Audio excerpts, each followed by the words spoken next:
get home with my lady. I kiss her on the cheek, sit down on the sofa, start lamenting. I said, baby, I'm so glad you're home. Oh, my week has been so long. She said, I know just what to do. Let me go get a glass for you, and we'll be sipping on gin and tonic and dancing in the moonlight. Forget reality, cause I got you and you got me, and we gon' be alright, yeah. Sipping on gin and tonic and dancing in the moonlight. Forget reality for tonight, cause I got you and we gon' be alright. Sit back, relax, enjoy the time, chilling with my lady right by my side. She gets a little heavy-handed, but I'm experienced and I can stand it. I'm feeling so mellow, I just forgot about the week. Oh, I'm gonna pour another one or two for my boo. She'll take another one and we'll be sipping on gin and tonic and dancing in the moonlight. Forget reality, cause I got you and you got me, and we gon' be alright, yeah. Sipping on gin and tonic and dancing in the moonlight.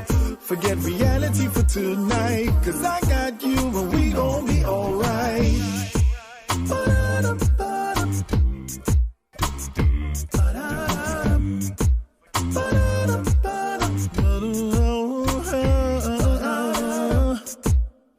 Just relaxing, sipping on gin with the tonic on the side and a lemon twist. Imagine this, yeah. Just relaxing, sipping on gin with the tonic on the side and a lemon twist. Imagine this, yeah. Sipping on gin and tonic and dancing in the moonlight. Forget reality, cause I got you and you got me, and we gon' be alright, yeah. Sipping on gin and tonic, dancing in the moonlight. Forget reality for tonight, cause I got you and we gon' be alright. Sipping on gin and tonic, sipping on, sipping on. Forget reality, cause I got you and you got me, and we gon' be alright, yeah. Sipping on gin and tonic and dancing in the moonlight. Forget reality for tonight, cause I got you and we gon' be alright. Sipping on gin and tonic.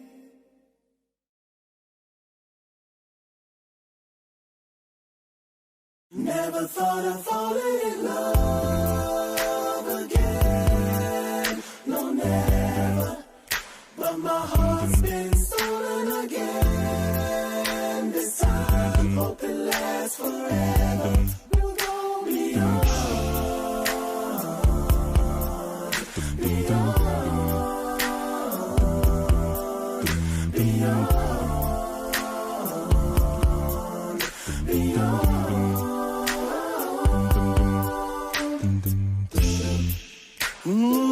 It's been a while now since love's been in this place.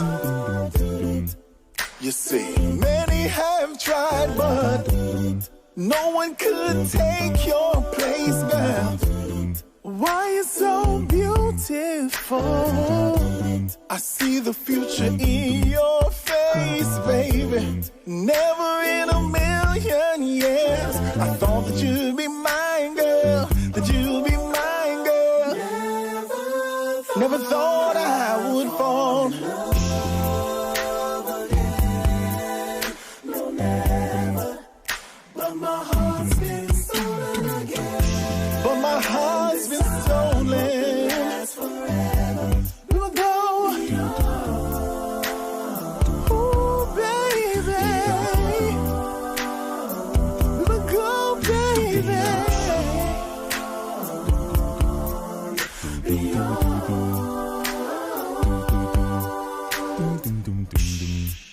We keep going and growing, girl. The best thing is knowing, girl. Cause when we KISSING, all I can say is OMG.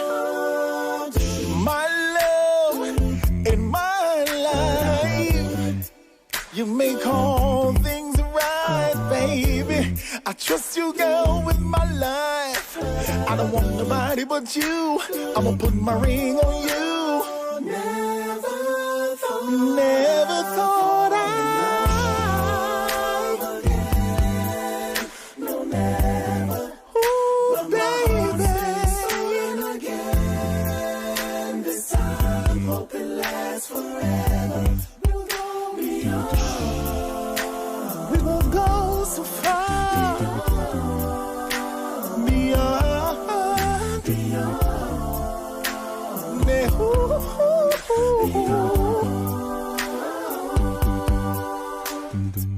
You'll always find what you're looking for, and you ain't looking for a thing. We ain't looking for a thing. Yeah, you'll always find what you're looking for, and you ain't looking for a thing. Never thought I no, never. Ooh, baby. Been stolen again. This time, hope it lasts forever. You hope, baby. I hope it lasts forever, girl. I hope it lasts forever, girl. Hey, hey, hey, hey. We will go, baby. We will go, baby. Ooh, we will go, baby.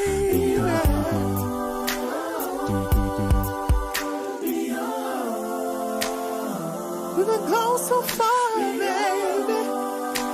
I hope it lasts forever, baby.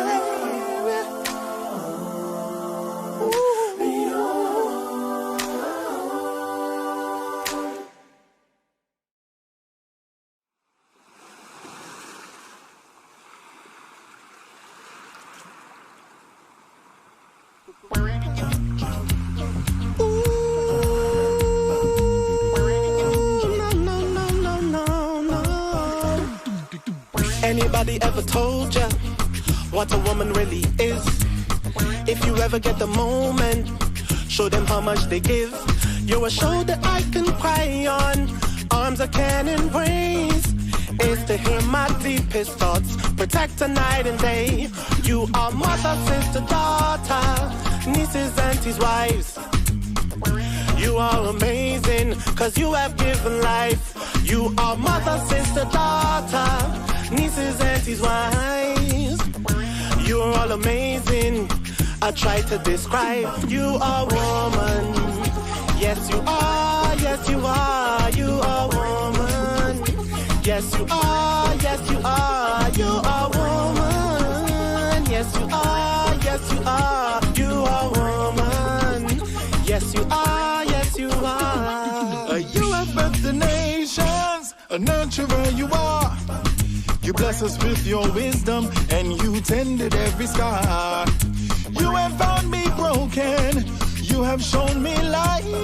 You ignited all my passions and loved me through the night. You are mother, sister, daughter, nieces, aunties, wives.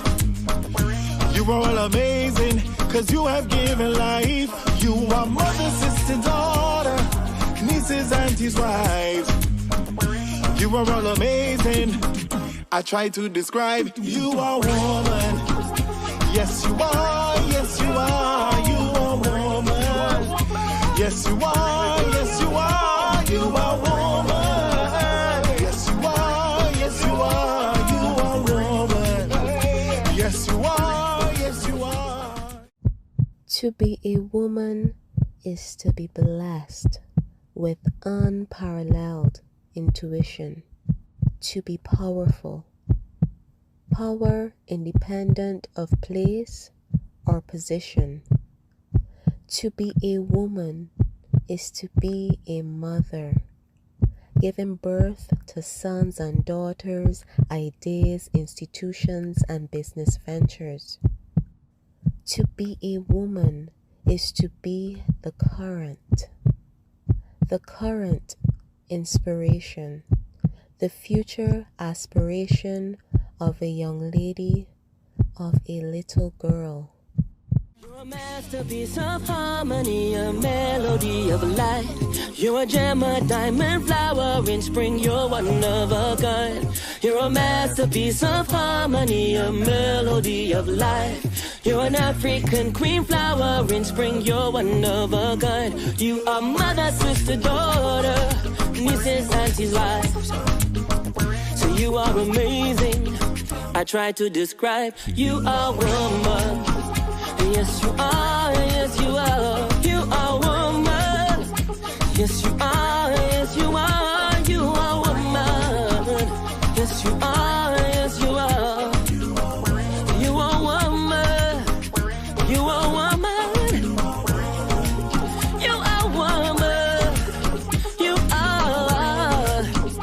Yes, you are, yes, you are. You are woman. You are woman.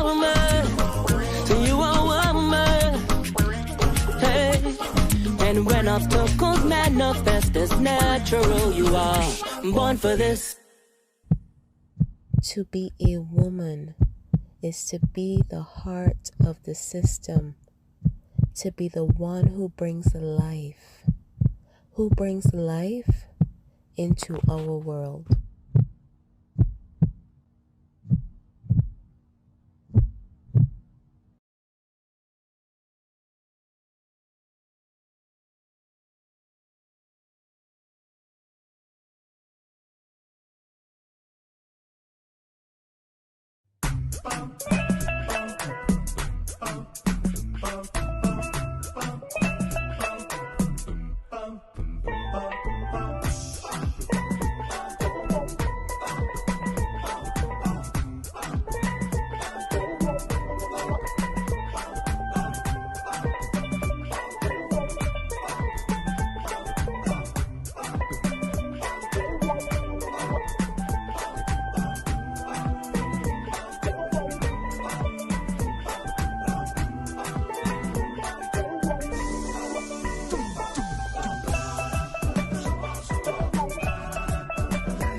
Warning. What you are about to hear goes against traditional romantic counsel expressed by friends, family, and Instagram memes and quotes. Open-mindedness is advised. Yeah. Cause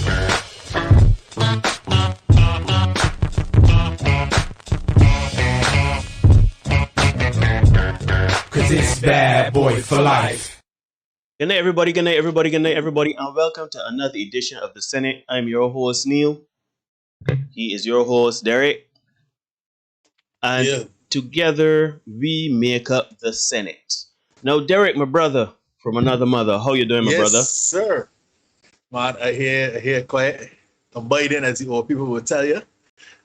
Taking it easy. Yeah. Had a rough one in the gym.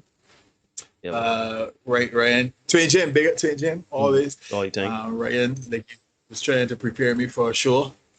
But I don't mind. I hang in there, I ground it out, man. And not this show. And not this show. Not this show. Not this show at all. Yeah. Yeah, man. How things are your end? My good, man. Same thing. Gym was rough and kind of near killed me, but you know, I still get through. I see Marvin in the chat. Now, Derek, you would have obviously before the live stream, you would have obviously heard some music. You know how we do. Plug the G-Syndicate group. Let everybody know who, what, where, and how they can find you. Yeah, man. G-Syndicate. Best acapella group beside the Western Hemisphere, you say, Neil? Yes, sir. Yeah, man. We here. Preparing as always, getting ready for Christmas time. It's that kind of time of year, you know what I mean? So we fellas playing in some work. Getting everything ready. Sounding good. Big up Kiamal, Vaden, Mark, Brett, and Antonio. Those are the guys. Of course, myself included. Mm-hmm. So yeah, man, we just there. We playing in some work, getting ready for the season. And hoping to bring some good music to somebody, somewhere, somehow. You know, everything shut down or locked down, and all the protocols and everything got here kind of restricted, but we're still trying to do something and get stuff out there for people to enjoy, you know? Yeah, man. All right. So, thank you, everybody, for joining us again. As usual, we implore you, if you're liking the content, why not subscribe? Ain't gonna kill you. Yeah, man. Ain't gonna take nothing off you. Like, comment, share, dislike, still share. You know, just give you the engagement. We're just trying to build this community, and we're trying to get the word out so we can get as many people as possible from all walks of life, so we can get to the bottom of this whole man-woman thing. And, you know, hopefully we men could make better decisions in life, and everybody could live a stress-free existence. Now, for those of you that don't know, every Tuesday and Thursday before every episode, my boy Derek posts something on our social media pages, which is primarily Facebook, for getting the posts and the engagement. So you can like us, you know, you can see it in the lower right hand corner of the screen. You can go to the Senate podcast on Facebook. But Derek usually posts something there, and today is no different. Derek, you would have heard at the beginning we had a little Bad Boys for Life action playing, you know, a little intro. You know, so Derek, take us away, my brother. Yeah, man. Yes, sir. Tonight, folks, we are asking the question, why is it that the ladies seem to always choose the bad boys, right? They always seem to have an affinity for and draw close to the bad boys out there. Now, there is a question that I've gotten a lot in recent time. As a matter of fact, I go out to today. Mm-hmm. And the question is, why they want the bad boys? Why they're drawn to these pookie and rare types, right? Mm-hmm. And I am sure that everybody in the chat, Neil, big up the people in the chat, got my notes up so I can't see who we are right now. We got Dion, Everybody we got chat. Serena, Charlene, we got Maria. Happy belated birthday to Maria. Yep. Yeah, Maria. Yeah, man. Right. But yeah, I am certain that everybody in the chat, and you yourself, Neil, and I know I've done it before too, we've looked at a young couple, a very nice looking young lady, invariably, with a young man who looks as if, you know, there's been a 6-month water shortage in his district. And we asked the question, what's she doing with he? Or how he gets she? Or, you know, some kind of variation or approximation thereof, right? Mm-hmm. That's generally the question we ask. Now, more often than not, Neil, we will look at the man, and in the absence of the evidence of financial prosperity, we immediately come to the assumption he doggy gonna be big, right? Invariably, that's what we come up with, right? Whether that is or isn't the case, that's what we say, right? We just kind of throw it out there. Clearly, in money, it got to be something else. Yeah, this dude putting it down. So we've come here tonight, and we support it by science, right? Evidentiary proof, observable reality, to let you guys know that there is more than just a big penis that leaves the ladies fiending for the bad boys, right? But before we get to the science, Neil, let's hear from a young and beautiful Chloe Bailey and the kind of man that she wants. And we can run the clip, right? Now, Cabinet, I want you guys to listen and see if you can detect the contradiction in the stuff that young Chloe Bailey has to say. All right, let me get to it. Do you know what you're looking for? Yes. Or you wait? Oh, you do. That's, by the way, you're ahead of the curve. Like, I Because think some people just wait to see. Yeah, I think one, I want the guy to be more into me than I'm into him because I am a mushy person. You are smart. Yes, I'm so mushy. So like, I don't want to be the one who's more into you. Yeah. Because it's just not gonna work. But it wouldn't get on your nerves if he's too into you and you're like, Okay, I'll be honest. I Yeah. want him to be just as affectionate as me. okay. But if I call you, don't pick up all the time. Got it. Sometimes I'm gonna be left wondering, what's he doing? Got it. Because that's Not too kind of, much, because though. it's like, if you on your shit and you working hard, you're not always worried about me. And for some reason, that's kind of hot because it's like you working on you. So that's a green flag. Yeah. Okay. Just a little bit. Okay, green flag Always is pay attention, but don't pick up every time I call. green flag. Yeah. What are Chloe's red flags? Red flags, I hate a womanizer. Like, with me, I can't date multiple people at once, so don't play me. That, laziness. Because you become what you're around. And if I'm laid up in the bed with you, I'm going to start turning into you. Yes. I need you to inspire me and keep me going and like keep my drive going. Yes. So he got to be driven. Yep. Can't be out here being loose in the I streets. love feeling a nice muscle. Oh, good muscle. Just a little bit. You don't have to be a gym junkie, but just a little. So a good physique is a Yes. green flag. What about fame? Like, let's say an athlete. All right.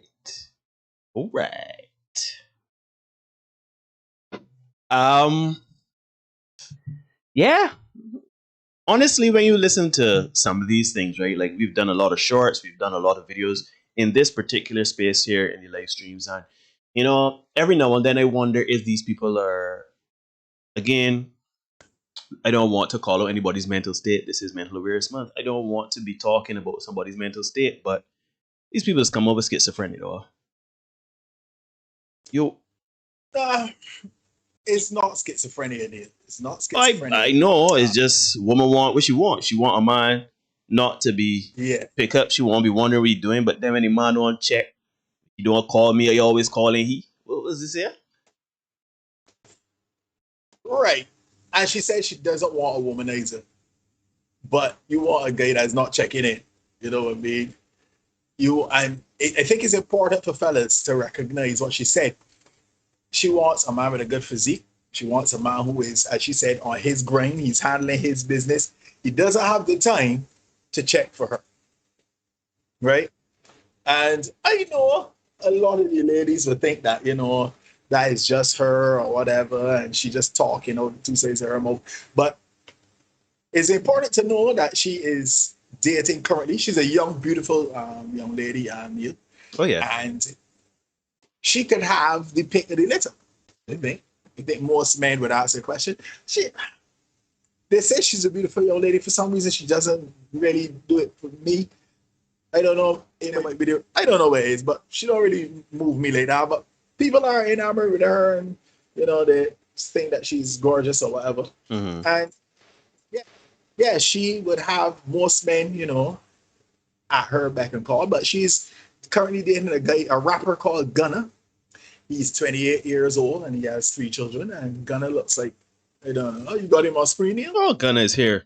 Yeah, that's Gunna, folks. Yeah. That's Gunna. That's Gunna. Yeah. So let me get into some science, Neil. Okay. you know, when we came to, maybe we were at school, I was the biggest science guy. But we are going with science tonight. All right? right. And we have this article by brightside.me. Yeah. Science explains why women choose bad boys, right? And I'm going to try to precede this as much as possible so we don't have to go through the whole thing. But they say, I'm going to take out the main points. They say girls love self-confidence in men. These wicked boys wouldn't have the power to attract girls if their level of confidence was low.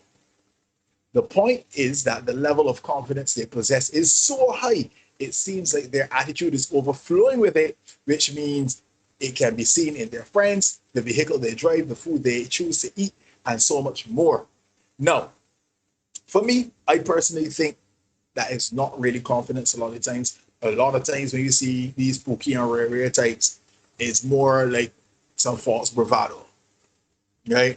It's like, shoot, I ain't got nothing. Let me fake it till I make it, right? But, you know, we here to discuss the things. So this is rooted in science, all right? Next point, Neil. Check it out, ladies. I'm sure you'll agree with me, at least partway in this second one. Ovulation pushes girls toward troublesome boys. Yeah, you all know when it's that time of the month and you feeling frisky. Got to have it. You know, you gotta have it. Yeah, it says women fall for bad boys because it's in their nature. Science says that when a woman is in her ovulation stage, her hormones influence who she sees as a great father figure for her future children. Near ovulation time, girls are attracted to good-looking, charismatic, and rebellious boys. But here's the real thing about that, Neil. Here's the interesting thing about that. That phrase says she's attracted to women, she's attracted to guys that she would see as a great father figure for her future children. Then it says they're attracted to what? Good-looking, charismatic, rebellious. None of those things have anything at all to do with parenting skills, father figure skills. It's purely a thing. It's a physical, visceral reaction. And I think that is where a bit of the problem comes for some females, because I saw a video today with this guy. He approached this girl. I shared it with you, Neil. By my guy O'Shea Duke Jackson. This lady, she dropped her ID card, and this guy picked it up as a gentleman. And then he literally had to chase her down for a little bit to get her to acknowledge him. She didn't stop. She just kept walking while he was calling her to return her property, by the way. Because I am now in the stage in which I am, I don't think that I would have followed her. I would have just, put it back where I found it or whatever. But I wasn't running behind. She'd return her property. So that. But anyhow, he finally caught up with her at her car to give her her ID card. And then whereupon he decided, to shoot his shot. And there was a little bit of a back and forth between the two of them. And she essentially started to interview this man. And she made the point, Neil, that because she asked him about the size of his house. He said he had a 2-bedroom, and she asked him where the rest of the house was, which I found funny. And then she asked him if he had children. He said, well, yeah, I have one child. And she immediately said, well, yeah, this can't work. So he was like, oh, so I guess you don't have children? She was like, no, I have 5. So I was like, okay. So he started to kind of troll her, and then, told her she got a whole MBA starting 5, and she hating on him for having one child and all that. But it's just a matter of, how it works. So in terms of attraction, if she was attracted to that particular man, whether he had 1 child, 5 or 10, it would not have mattered. It would not have mattered. And we see here, the science is supporting it.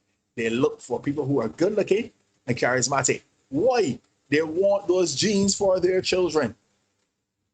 They want those genes for their children. So they want to carry those forward. Here's the thing, ladies. Good men are not necessarily exciting. Good men are a little boring. They're a little bit mundane, a little routine. The police ain't gonna come and kick down your door. They ain't gonna be that rush of excitement, that kind of way. You ain't gonna get choked out at night. Yeah, you know, it ain't gonna be no quarreling and you close pedal, you roll that. Nah. A good man does not come with that level of excitement, right? So let me push forward to another point. It says the bad boy personality is more attractive.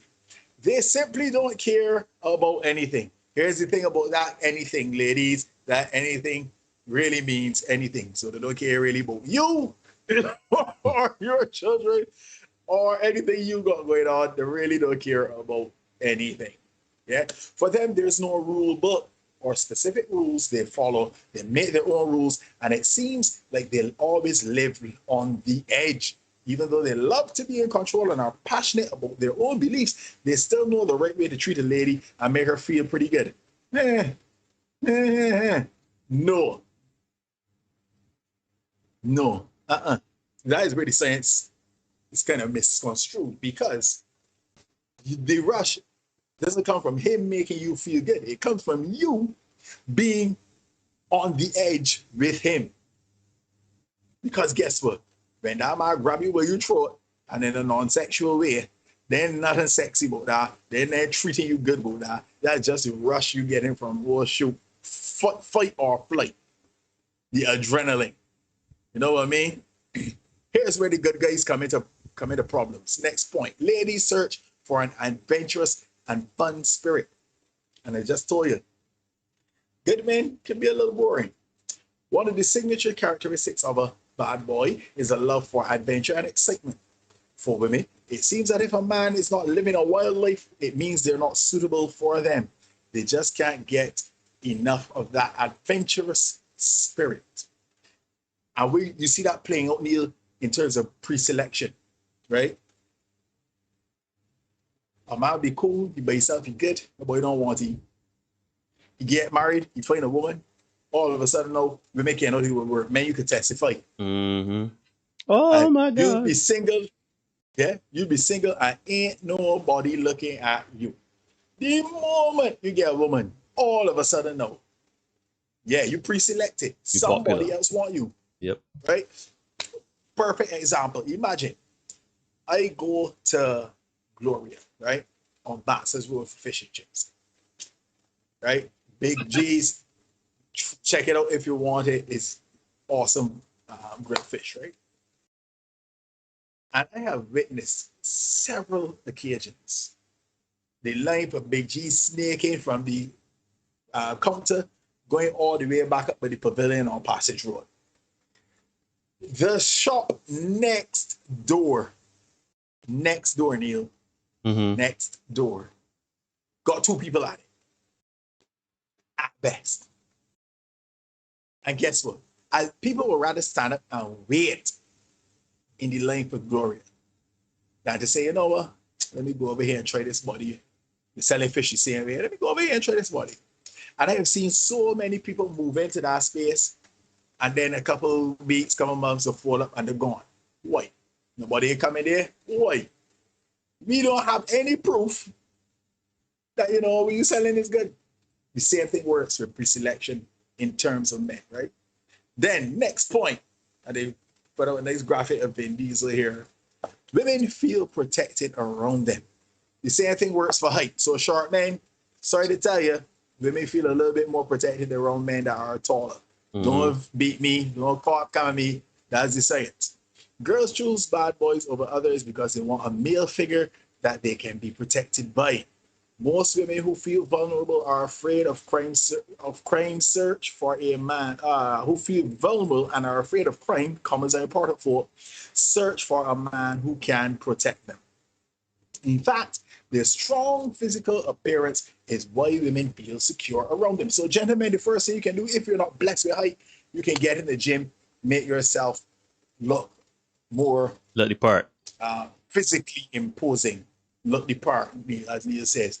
Look the part. Round is not a shape, so get in shape, right, gentlemen? This is the next part. Girls choose attractive men over nice ones. Girls choose attractive men over nice ones. No, you know, the women can push back. The women can push back. They can say, we all like nice men. We want nice men. Neil, let me digress for a moment. Mm-hmm. And let me talk a little bit about Jeremy Meeks, Neil. Oh, okay. Yeah? Let me Getting a little ahead of myself. Sorry about that, but let me talk about Jeremy Meeks. I don't know if you folks in the chat are familiar with Jeremy Meeks, Neil. Yeah, he did. He did, man. Jeremy Meeks, folks, not to be confused with Jody Meeks of Lakers fame. Sorry, Lakers fans. He is an American fashion model, right? Fuck. I remember I tell you, I don't come here to bullshit you when you choose and Thursday. I come, it's all straight facts, right? Straight facts, right? Remember, it said women want attractive men, not nice men. Jeremy Meeks, not Jody Meeks, is a former member of the Crips street gang. Yes, of Bloods and Crips fame, right? Crips and Bloods. He first came to prominence after his arrest in 2014, and police posted his mugshot on Facebook. He was convicted of federal charges, Neil, of being a felon in possession of a firearm and grand theft. Stay with me, Neil. I unfortunately, I'm here. Cabinet, stay with me. Cabinet, stay with me. Within 24 hours, folks, from when the photos were posted to the department's page, Meeks' photo had acquired more than 15,000 likes and 3,700 comments. Guess what, folks? They were not from men. They were mostly from women enamored with his looks. Now, this is a mugshot. So we know this dude is going to prison, or this dude is in prison for possession of a firearm and grand theft. But the women feeling over this man, right? Mm-hmm. The next day on June 19th, the news and entertainment site BuzzFeed recognized Muggs' mugshot as a meme. On Friday, June 20th, the next day, Twitter fans created the hashtag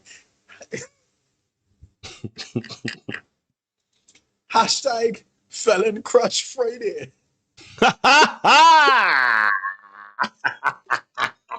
In honor of Meeks' mugshot. FCF. You trying to be somebody FCF? Felon Crush Friday. Yeah. The Stockton Police Department spokesman acknowledged that the mugshot had received more attention than any other mugshot since they launched their Facebook page in 2012. As of April 2021, I mean 50 years ago, I mean this year, as of April 2021, the post has received, folks. Let me get a little bit of a drum roll here, because I'm just feeling making up these things.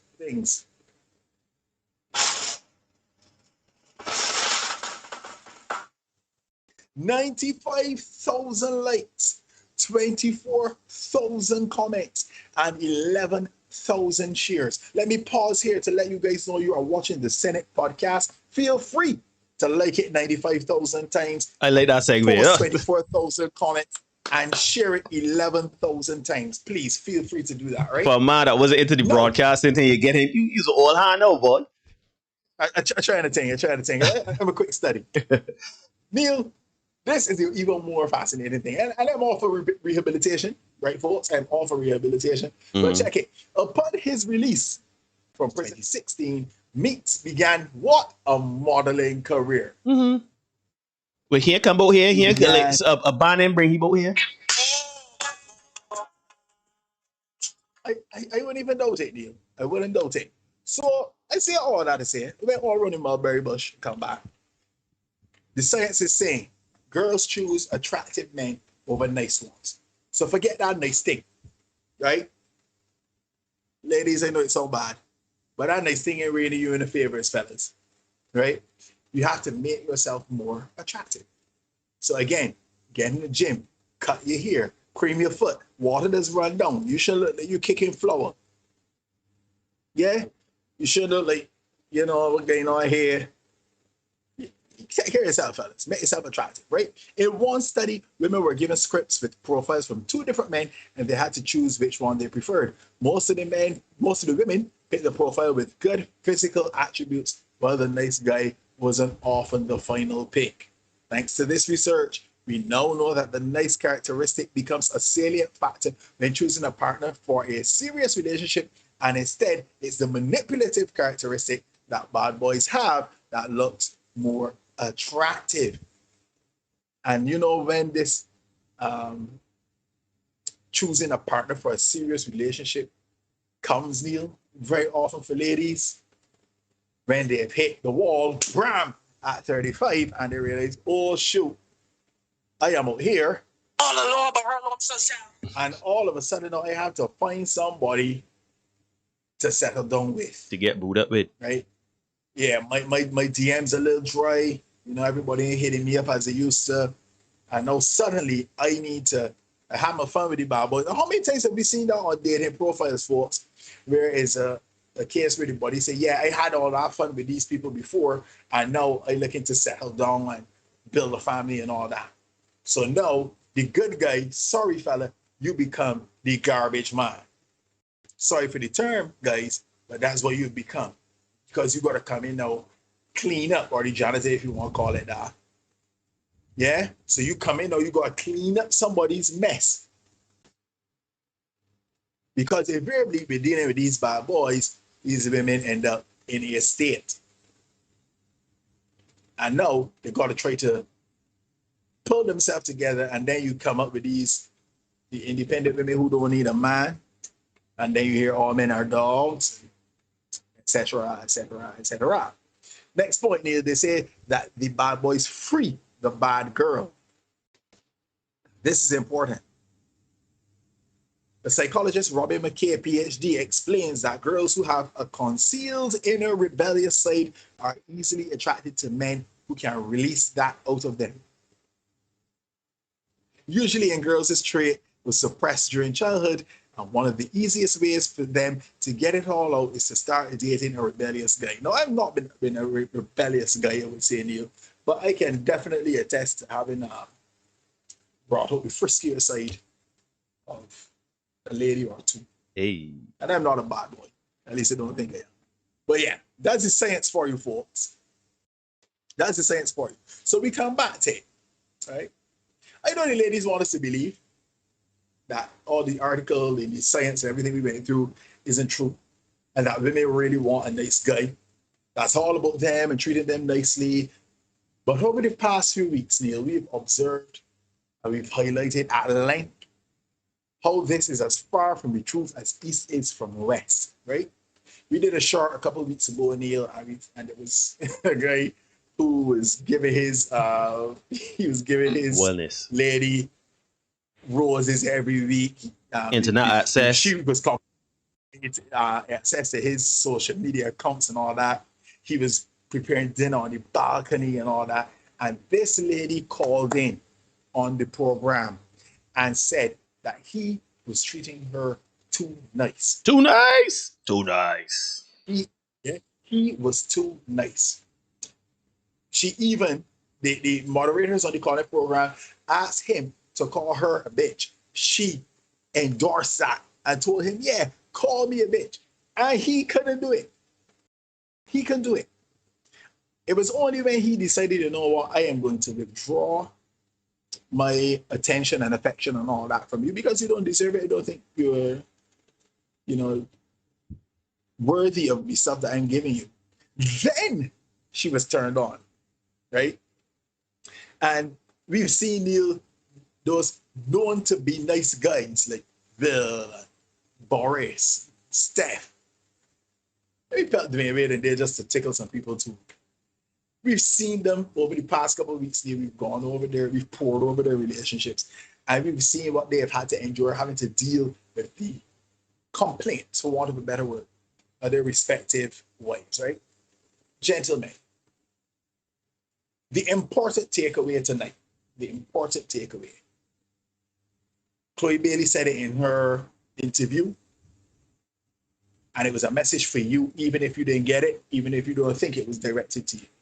She wants a man who is on his grind. We are going to take out the word grind and we are going to replace it with purpose. Neil and I talk about that a lot. Since we started this show, we talk about that. We talk about that almost every week. Stay on your purpose. You got to come first. Ladies, brace yourself for the pecking order. Because guess what? You might be in the top 3. But you will be number 3. Yeah. At It best. gotta be you first. You gotta be you It first. has to be you first. Yeah. You can't pour from an empty cup. We say that all the time. So you gotta be functioning at maximum capacity. We are going to got some other videos and stuff we can get into later, well, probably in a couple of weeks or whatever. We're going to do some reviews and all that. And you're going to see how women today view relationships, they view dating. I had a conversation with Ramel Hall, and we were talking about the challenges of dating at 40 plus. And I can't remember who said it, but we both came to the conclusion that dating is not for young people. I think Ramel said it. Sorry, dating is not for 40-year-olds. Dating is for young people, right? By 40, we're supposed to be settled, going forward, right? Dating is not for 40-year-olds. So that's why we have so many challenges. And now, because the marketplace has shifted and the approach to dating is so different. I tell you all the time, Neil. I tell you all the time. Men go into relationships looking for love. I heard a partner of mine, he messaged me on Sunday. He was saying, man, I'm looking for somebody to go forward with and build something with. But he was lamenting the fact that women are not looking for that. And he's 20-something. Mm-hmm. You know what I mean? And we look back, he played a clip for me. I don't know what he was watching, but the lady told her husband, yeah, brace yourself. I don't know why I cheated. I had no reason to cheat, but I did. You know what I mean? And then it took me back to sex life that we talked about a couple months ago. Mm-hmm. She had the perfect situation at home, but she just couldn't wrap her head around that and be cool. She wanted more. And we're going to see as we do more and more of these shows, as we do more and more shorts here, folks in the cabinet, we are going to see that more and more men are trying to build, hold down, and women are looking for what I call personal advancement. Hypergamy is real, whether we want to acknowledge it or not. That's why the Van men can't get a play. Big up my Van men. Hypergamy is real because women will always look for the things that the science outline: protection, security. They will always look for men that are good looking, charismatic. They will always look for the best option for themselves. And women, no problem with that. I have no problem with that. Yeah. Men, the challenge for you now is to stay on your purpose. Make yourself the best version of you for you. And then you move into that 20% bracket of men that all women want. And then you will choose whom you want to be with. But it can't happen. You can't fault the women for what they want, fellas. No, you can't. The women want bad boys. The women want bad boys. That's who they want. They want bad boys. I don't try to be where you ain't here. So don't try to be, if you ain't a bad boy, don't try that. Find yourself a girl who likes that. Who likes you for you. I know that's difficult. I know that's difficult in these times, right? Mm-hmm. But trust me, she out there. And ladies, remember, if you're going for a bad boy, that's cool. If you're going for a fella that you figure is that top 20%, and you're looking for that good-looking, charismatic fella, sure, nothing wrong with that. But remember, ladies, you're going to have to compete. You're going to have to compete. If you don't want to be in the tournament, a gauntlet match, you got to beat this girl and then beat another girl. I don't mean literal fighting, but you know what I mean. You got to defeat this one and defeat this, bend off this opponent. Lower your standards. Say your eyes a little lower. And you got enough average men out there that's just cool. Not looking for a good girl. But you know what's the problem, Derek? You know what's the problem in that sentence? The problem in that sentence for people nowadays is average. So mediocrity, brother. Which brings me to another point. Nobody ain't settling. People tired settling.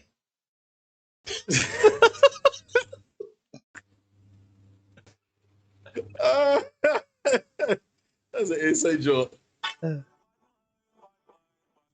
You gotta play that out again. Just a little bit. There's nothing wrong. Average is average. I really think that I'm an average guy. You know what I mean? And I don't think anything's wrong with me. And I'm an average guy. Nothing is wrong with average. Yeah, you could be a BC student. That's average. Everybody can't be an A student. It just don't work like that. And I think that that's where a lot of us run ourselves in problems. Ladies, unfortunately, talking about you. You run yourselves in problems because everybody these days is a 10. Everybody these days is worthy of the top level man or the top level woman. Mm-hmm. At some point, you gotta recognize where you are in life. Mm-hmm. You know what I mean? I recognize, all right, yeah, they got fellas, a guy, woman out there, she better looking at me. Or this fella here, so he's taller than I am. And as such, he immediately is more striking than I am. He's better looking than me, or she's better looking than me. There's nothing wrong with acknowledging your nearly said it, your shortcomings. There's nothing wrong with acknowledging that, because none of us is perfect. And I think the sooner we recognize that none of us is perfect, we can then start to work towards being the best version of ourselves, putting it out there, and let the chips fall with me. Mm-hmm. But maybe approach these relationships with this thing of, oh, I am a 10, I am a boss, and this and that next thing. I'm a diva. That's when you open yourself up for severe disappointment, because here's what happens, right? Those top guys, and ladies, don't fool your foot. Those top guys, they will fool you. They will chop you. They will come across by you, fold you up like laundry, 2:37 in the morning, and punch out. But that fellas ain't carry you out nowhere. Then carry you home to meet the parents. None of them things. Nothing. Sure, I could get out too. You know what I mean? There's a difference between their desire for you and their commitment to you. There's a better way to put that, but it ain't coming to me right now. But I think you get what I mean. Mm-hmm. Yeah, just because you can command their sexual attention for a period doesn't mean that they want to be with you outside of that, right? So, folks, fellas, I ain't telling you to go there and start, trying to rob people and thing, and if you are somebody that you're not, be you. Let that be what it is. Be the best version of you. Ladies, do not attempt to chase these felons. Yeah, let's put the felons. For sure, let's put the felons. But then when you see the top level guys, don't be trying to chase them down if you aren't on that level. They got levels in life. That's just where life is. So don't try to chase them down.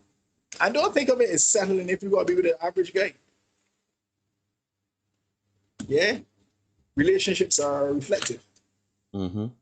So if you attract an average guy, you're an average girl, and there ain't anything wrong with being average. Over to you, brother. Well, yeah, I mean, I completely agree with everything you say. I just feel a bit of it, the nurturing component or the want to change, right? I think part of it too is women are the feminine energy is inherently the nurturer, right? So it's almost like you want quell the beast, you want soothe the inner monster, right? You want to reform someone. He's a bad boy. You see him as a project. We talked about this before, where women sometimes see men as a fixer-upper, right? And they try to come into a man's life to try to better him. So, for example, you may be in the STEM field, or you may be into law, or whatever you're into, but you want a man that from the Orleans because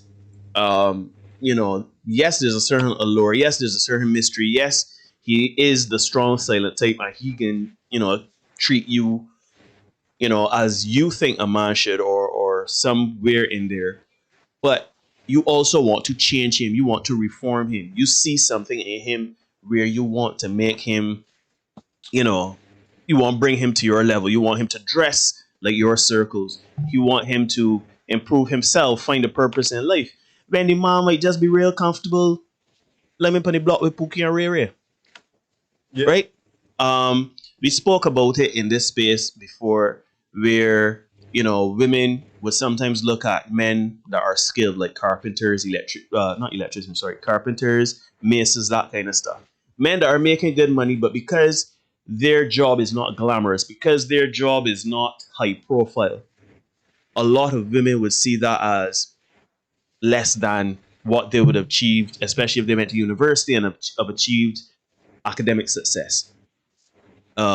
So then a lot of women will want to bring them up to their level, when a man might be just comfortable fixing cars for his lawn. The man making $10,000 a month, man comfortable going on a job site a whole day, laying bricks and coming home, right? So Yeah. you have to, I completely agree, you have to know when and where and how to improve a man's life. If you see a man on his purpose, you can add to that purpose, but you can't create a purpose for a man. You can't create a purpose for anybody. You cannot dictate how a man should be. A man cannot be as you see it. Men are different. People are different.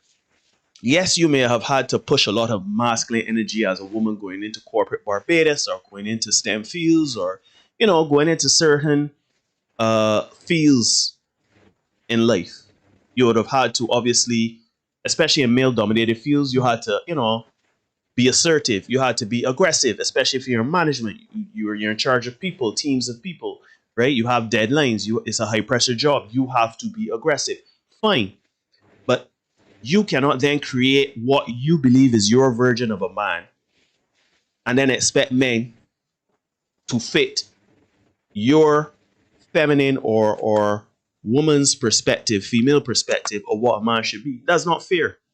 That's like me saying, you know what, I have had to tap into my feminine energy to be a nurse, or to be a gardener, nurturer, something like that.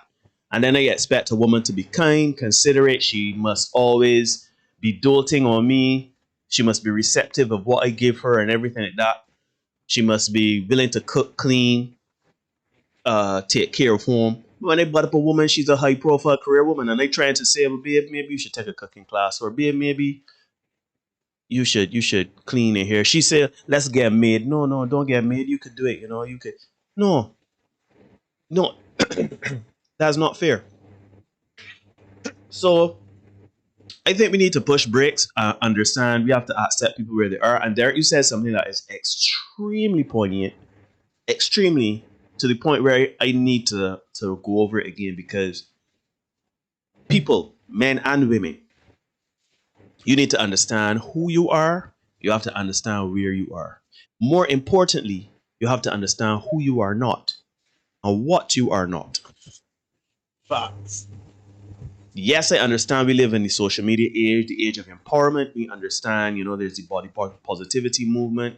There is the female feminine empowerment movement. There are several different movements out there that encourage and promote women.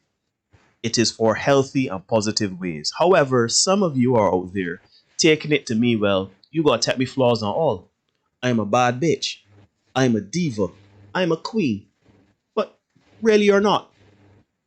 You are just a woman pretending to be, you're a lump of coal trying to look like a diamond with entitlement. It don't work.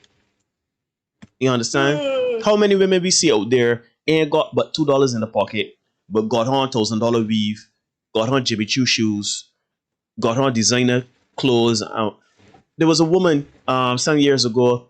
She got arrested. Woman I think she was a sales rep or a manager somewhere or something. So, and she got arrested for stealing liquor for a boat cruise, a boat ride.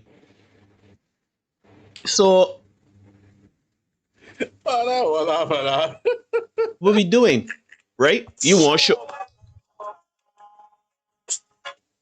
show that you got it. You want to show that you money in a thing. But that's not where you are. For me, I have had to do that. I have had to come to realizations who I am and who I am not. I remember a lot of times, a lot of people try to. So I've always been thrust in a leadership position, right?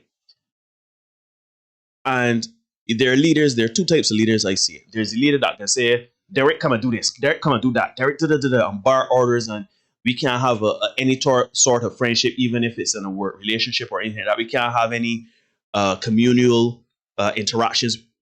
You are my employee. I'm your employer. You have to do as I say. And then there are the leaders that say, man, look, Derek boy, I need you to help me move this thing here and deal with certain things around the thing. My mother is a perfect example of that. My mother is a woman that everybody know. My mother worked for McInerney's for a long time. My mother is a woman that used to get work early and clean the showroom. If she would see the showroom want cleaning, this woman is essentially the vice president at QA, And she got a broom and she hand sweeping and mopping the floor, wiping off cars. But her thought process was, the cleaners are not there. I could spend 20 minutes looking for a cleaner, or I could clean it myself. You know what the other people around her saw? They said, well, shoot, if she could do that, but if I see a piece of dust or the car won't clean, let me clean it too. Don't let me wait for somebody to come and clean it. You know what I mean? So for me, I had to realize who I was. I had to realize I am not that kind of braggadocious, shout loud, Derek, come and do this here. I'm not that. I lead by example. I'm a man that I've always had a quiet confidence about myself. I don't go in hot leather pants just to show off. Like that's not me. I find my own style, I find my own lane, and that's what I do. So a lot of us need to find our own lane. We have to find who we are. I like video games. I like basketball. I like Gamey Beach. Look at my hair. You know what I mean? This is who I am. You have to find out who you are. Because at the end of the day, if I have my hair cut, clean, fade, low, I always go in a corporate suit. Somebody say, oh, I don't want a man to play video games. I all of a sudden say, oh, I don't play video games. More that's little boy things. And we've all done that, Neil. I am certain that every man in this chat has done that. I have done it.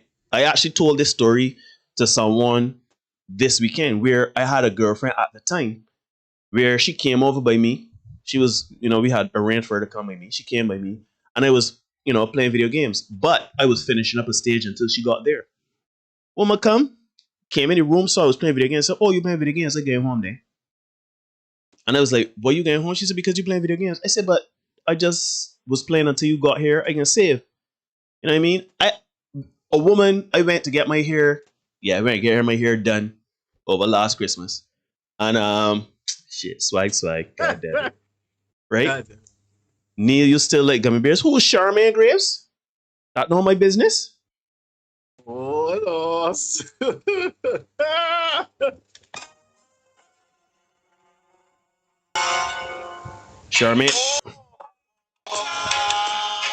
Charmaine, yes, I do love gummy bears.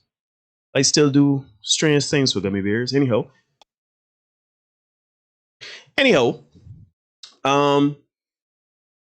Yeah, I was talking to a woman. The woman was doing my hair, and the woman was like,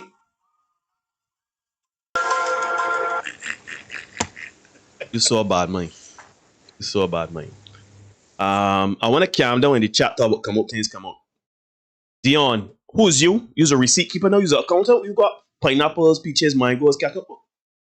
Keep up my business. That's when it's to do. Anyhow, the woman was doing my hair. The woman was doing my hair, and we got to talking, and she was like, I could never deal with a man that's playing video games, I said, why not? She said, because he playing video games, he should be getting up doing things around the house. Yes, he got things to do around the house. He should be cutting the grass or something. I said, wait, I understand. So if a man work Monday to Friday, deal with you on the groceries and the maintenance of the house on Saturday, and then on Sundays decides he just want to unwind and play video games, what's wrong with that? No, man, that's little boy things. He shouldn't do that. I said, all right, hold on. You ever date a man that Marcini?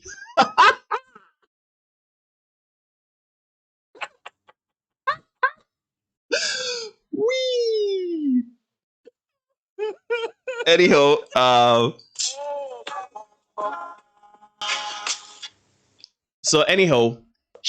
asked her very pointedly I said, so the man playing video games on Sunday, you don't want that.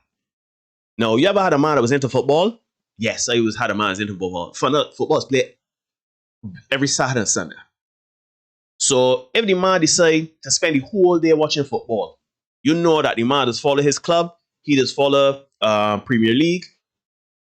Every Saturday or Sunday, that's what he watching. What's wrong with that? He said, no, nothing. I said, so you would rather the man watch football, spend no time with you, spend no time with the children, spend no time doing anything around the house. Just lie down when he boxers all day, when he hand down his parents watching football. But you don't want to play video game. I don't understand what's the difference. She said, man, I just see, I don't know, it's just a little game, a little boy thing and thing. But that's what the man is. That's what the man about. Right? I am not gonna. This is the problem with you, Neil. This is your problem here. Oh dear. You like I know it. Dead plan. You just had to bring that up now. You love to tell me. For me, she and I would not have had that conversation. Then she said she don't like men as play video games. I said, okay. Man, I like to show. I like to show illogical thought processes. Not for you, but you know what I mean. It's not gonna work with me.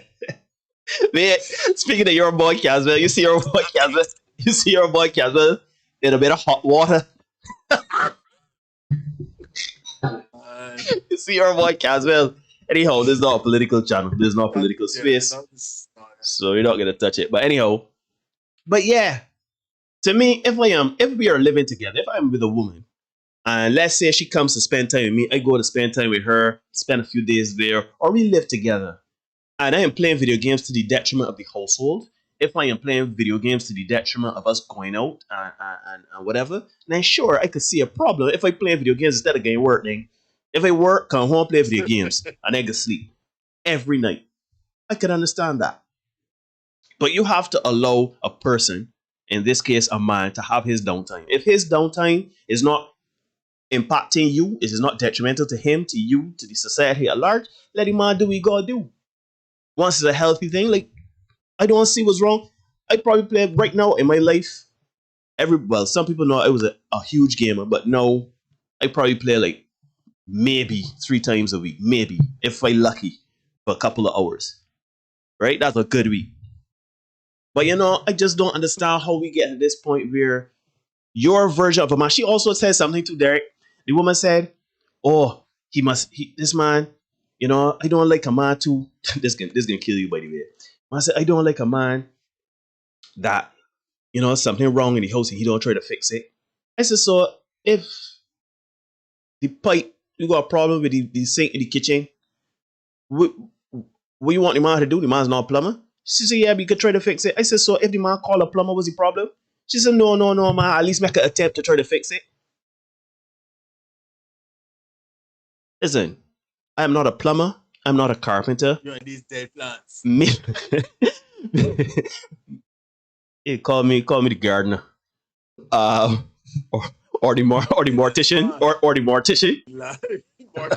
James Wilson, The botanical mortician. But I just find it funny how women have these expectations or these concepts of men, and they try to apply it to men that they like or see a future with. You'll see me, you see Derek. Well, me and Derek, I know Derek to be the handy man around the house. Sure, I mean, you know, if it's a simple fix, like say I want tightening or loosening or you know what I mean, put some duct tape on it, sure. You know what I mean? I am a man that I like to pick down electronics. I would give it a go, but if it is beyond my expertise, I could diagnose the problem. I could tell you, like, I had a extra monitor about here the other day. I pick it down and they said, okay, there's a power supply problem. But I know how to fix it. I carry it to a professional. The man said, yeah, it's a power supply problem. I said, I felt good about myself. Like, I diagnosed the problem. But let's be honest, that was a simple fix. I could have looked at the motherboard and see, you know, that I burn out. But I ain't gonna go and tell you that I can repair TVs. I can tell you if my big screen TV out in the living room break down now, I can say, don't worry about it. I put this down here now. Well, I have a good friend of mine who anything computer related, they take it to him. Shout out Chris, this is my boy. He's been picking down stuff for years. So anything there's Christopher Boyce? Computer stuff. There's Boyce? Yeah, Boyce short man. Yeah, he's a good guy. Doesn't make me around for life. He's in my pit, don't say anything. Don't worry, nothing wrong with it, and Brett. So, yeah, anything got like that, you take it to him and he will organize it for me because, you know me, the technology thing don't really work out. So, yeah, so it don't work. But your overall point, you need to know who you are. You need to stand on who you are and maximize that. As you say, Neil, even if you are a guy that you like to go work, come home, that's it. The challenge we have, Neil, in this, what would we call it? Michael Rappaport will call it the skinny jeansification. I can call it the Instagramification of relationships. So everybody wants to live in luxury. I was watching a video today. Oddly enough, I watched stuff like that. Watch other content creators in the gym. So I listened to it. Don't necessarily have to watch it, but I can listen to it. And, it was this content creator, and they were doing a review of a video. And this lady said, you know, she's not the person to cook a meal or anything like that. She's not the person to clean a house or anything like that, but she could make the call to do it. And I was there thinking to myself, okay, so the man could just make the call himself. That's what you're saying, you know? So, but at least she was honest to say that those are not the things that she would do. So you need to know who you are. But in order for you to make that call or to think about making that call, you got to be living a certain lifestyle. You got to be affluent. You have to be of means. And that's what people are considering, because average now is a curse word. You know what I mean? Average is, how dare you tell me to be the high average? But here's the joke though, Derek. Sorry to cross you, but a lot of people, particularly women, they are averse to average or settling, right? But when you look at a lot of their behavior, like things that they buy, how they allow themselves to become overweight and nobody can tell them that, and how they defend their position when it is not healthy for them in all forms and fashion, they're mediocre. And what does mediocre mean? Shout out Victoria. Victoria is a friend of the channel. She always says people always making excuses to defend mediocrity. People want an excuse to be mediocre. So because it's easier. Mm-hmm. Yeah, it's easier. It's hard work. Hold on, hard work is hard. Yeah, you know, so it's easier for people to be comfortable. But the challenge is people want luxury and extravagance, and you can't get that without putting in some kind of effort. And that's the challenge that we have with the lifestyle, right? Let me just take a little dive in the chat because the chat has been going crazy for a little bit. I see the guys greeting each other as they came in. See my boy Marvin as well. He makes the point that the post was encouraging Chloe in that whole talk about whether you want a man to be on you more than you on him. Yeah, interesting. Yo, dog, big up with my Kevin. Shout out Kevin, man. Shout out Kevin. Kevin, I gotta give you a call, boy. Jimmy is here to say they already said they like red women. Yes, Jimmy, this is known. This is public knowledge, we know apparently.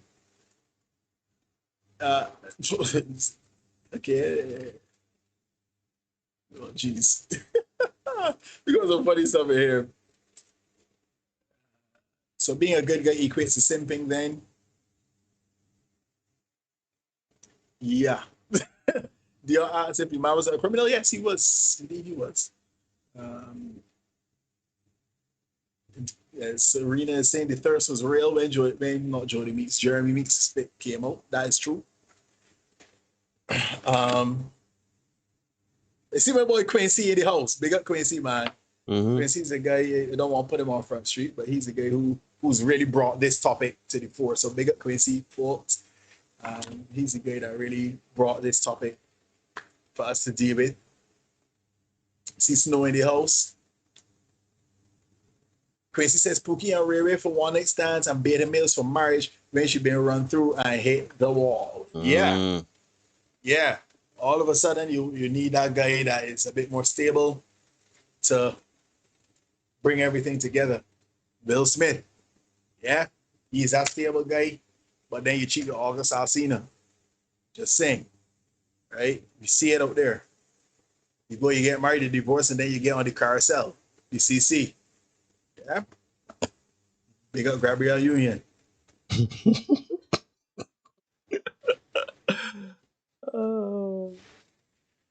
Yeah. Marvin is in the house. He's going to check Caswell's story. And Ruben is explaining the benefits of video game playing. I remember Ruben to be a very big gamer back in the day. Shout out the days when we used to go by Ruben and play some Street Fighter, boy. Lors. When we were supposed to be studying for CXC. Yeah. And one of our very good friends, you remember one of our very good friends skipped a promotional exam, promotional math to defeat Raiden. Yeah. And then turned around, named his son Raiden. Yeah. Shout out Richard King. Yeah. Quincy is making an example, says that Lizzo is a perfect example. Oh my goodness gracious me. Woo. That talks about a whole set of different kind of entitlement in terms of Lizzo and stuff like that. And not understanding male and female nature. And the reality is, men and women look for different things. Women want that, you gotta be good looking, of course, for both people. They want charisma. A man will pick up a woman that's as dull as a piece of board if she look good.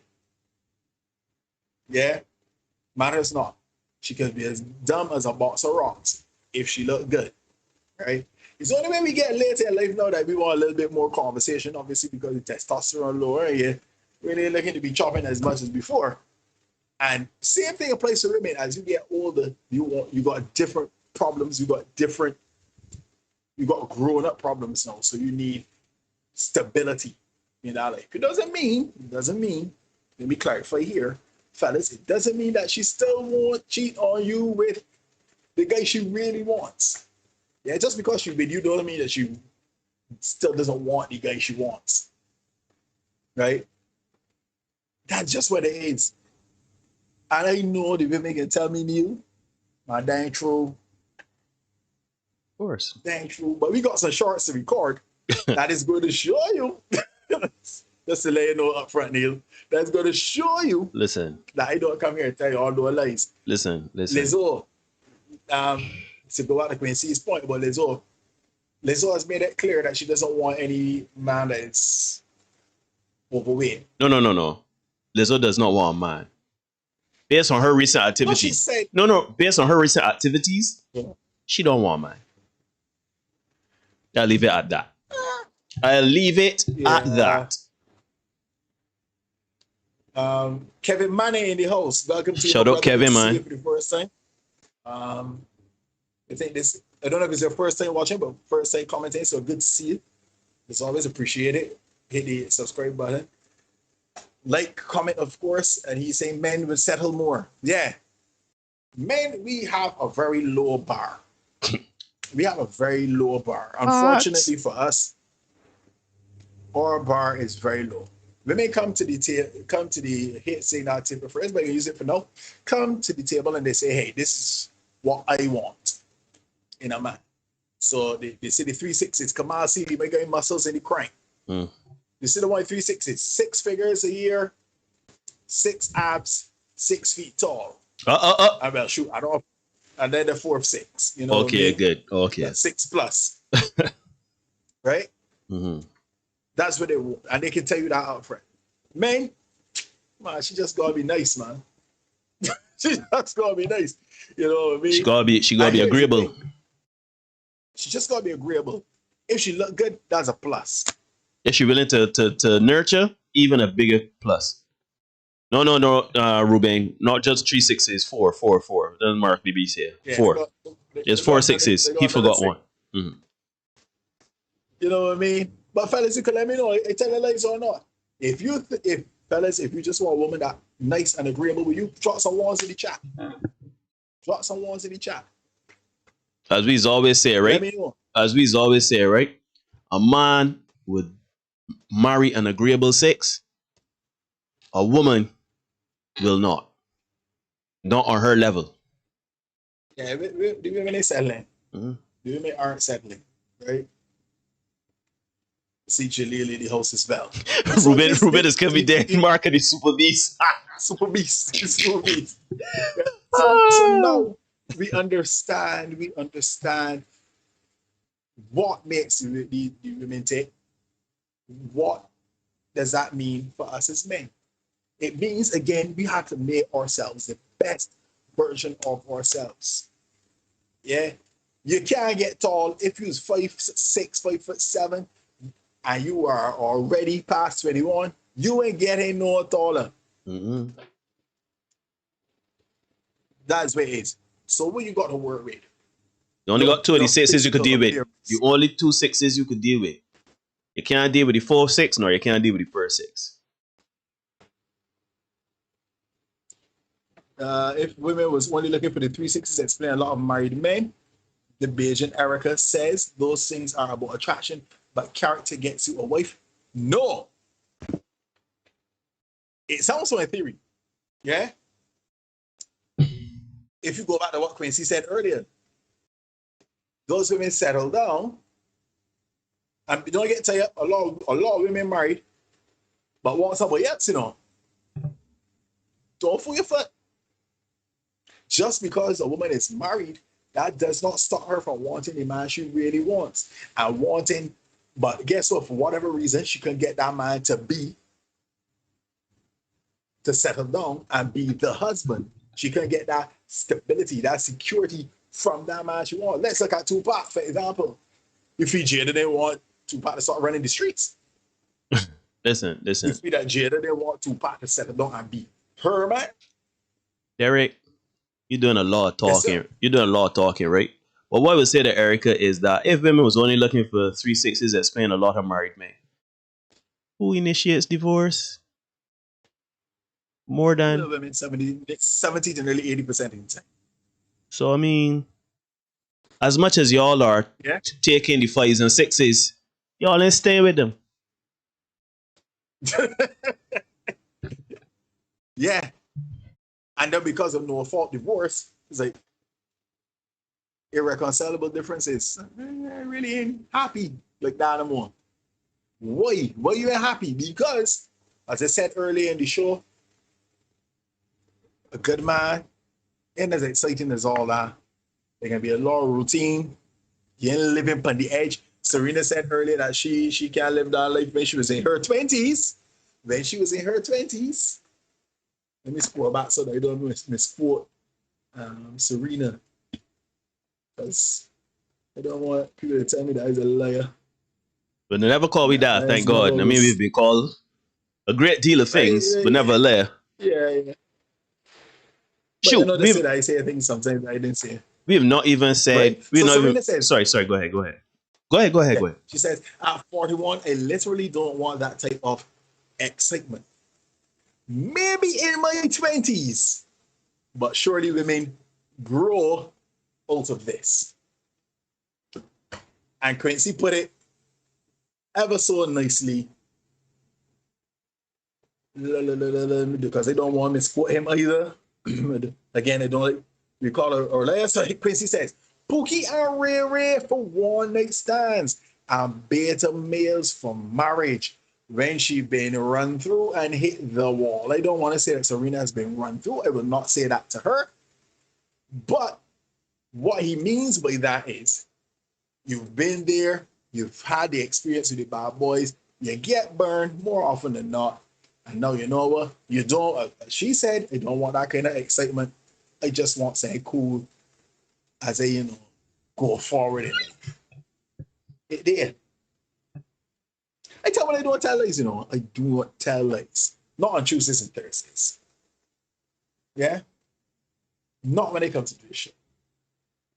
Everything I tell you, facts, verifiable truths, observable realities. Shoot, I don't even think people can say we misrepresent the facts because. Yeah, and I don't make it up later. I mean, shoot, I don't make it up. Yeah, honestly, people, if you really think that some of the things we're saying are you can reconcile it, do research. And don't do research like how some of these people do the vaccine research. Do like proper research, right? Look for the good and the bad, right? Look up everything that we say. Have conversations with your girlfriends. Have conversations with your guy friends. And I don't mean leading conversations. Just have them speak about their marriage, about their dating history, about their good relationships and their bad relationships. That's what we have done. We've had our experiences. We have spoken to men. We've spoken to women. We have done our research. We've looked all over the internet for things. And I know a lot of people may say, shout out Nicholas, he just popping in. Thanks for coming, my brother. A lot of people would say that because you could find information to fit your narrative all the time, right? I understand that. But when I was doing my research on all of this, I could not find, because I'm a person, if I have a narrative and I find information that supports my narrative, I must find information to take away from my narrative, to detract or to oppose my narrative. And by and large, I cannot find any evidence to go contrary to what we've been saying. You know what I mean? Literally, I have heard from women say the same things we have said about women. So it is, I don't know, people. I don't know. But somebody got to be the villain. Somebody got to be Skeletor and Galactor. Yeah. So, ladies and gentlemen, you're watching the Senate podcast. You can subscribe, hit the notification bell so you don't miss anything. We got another short coming out tomorrow. Y'all really loving the shorts. Y'all have been messaging and saying that when even accusing Derek of making up things. I mean, unfortunately, listen, also to people, watch the shorts, man, because at some point, I can blink my eyes twice because I won't rescue me, right? Because the man got me hostage here in this toxic dynamic. Anyhow, but yes, like, comment, subscribe, share with your friends. If you dislike, hit the dislike button. It's all good. It's all fine. Anything to help improve our community, grow our community, and get the conversation going from differing points of view. Bring your friends. If they can come or not. Let me get the conversation going. Anyhow, Derek, I don't know if people y'all can let me know if anyone has anything they want to say. They could, just put it in the chat. Yeah, man. Because I could put a link. I could put a link. Y'all could click the link and join us live. You don't need to have Skype. You don't need to have anything. If anybody's interested in having a say, just put it in the comment and I will go ahead and put up the link. But we really do want to hear from some of you, whether you are in agreement or if you are in disagreement with what we are saying. How do you see it? Do you think women really love bad boys. Women, you don't mind a bad boy every now and then. You know, like a Pookie and Ray Ray to come and beat up them walls. As when my dads do show, get it.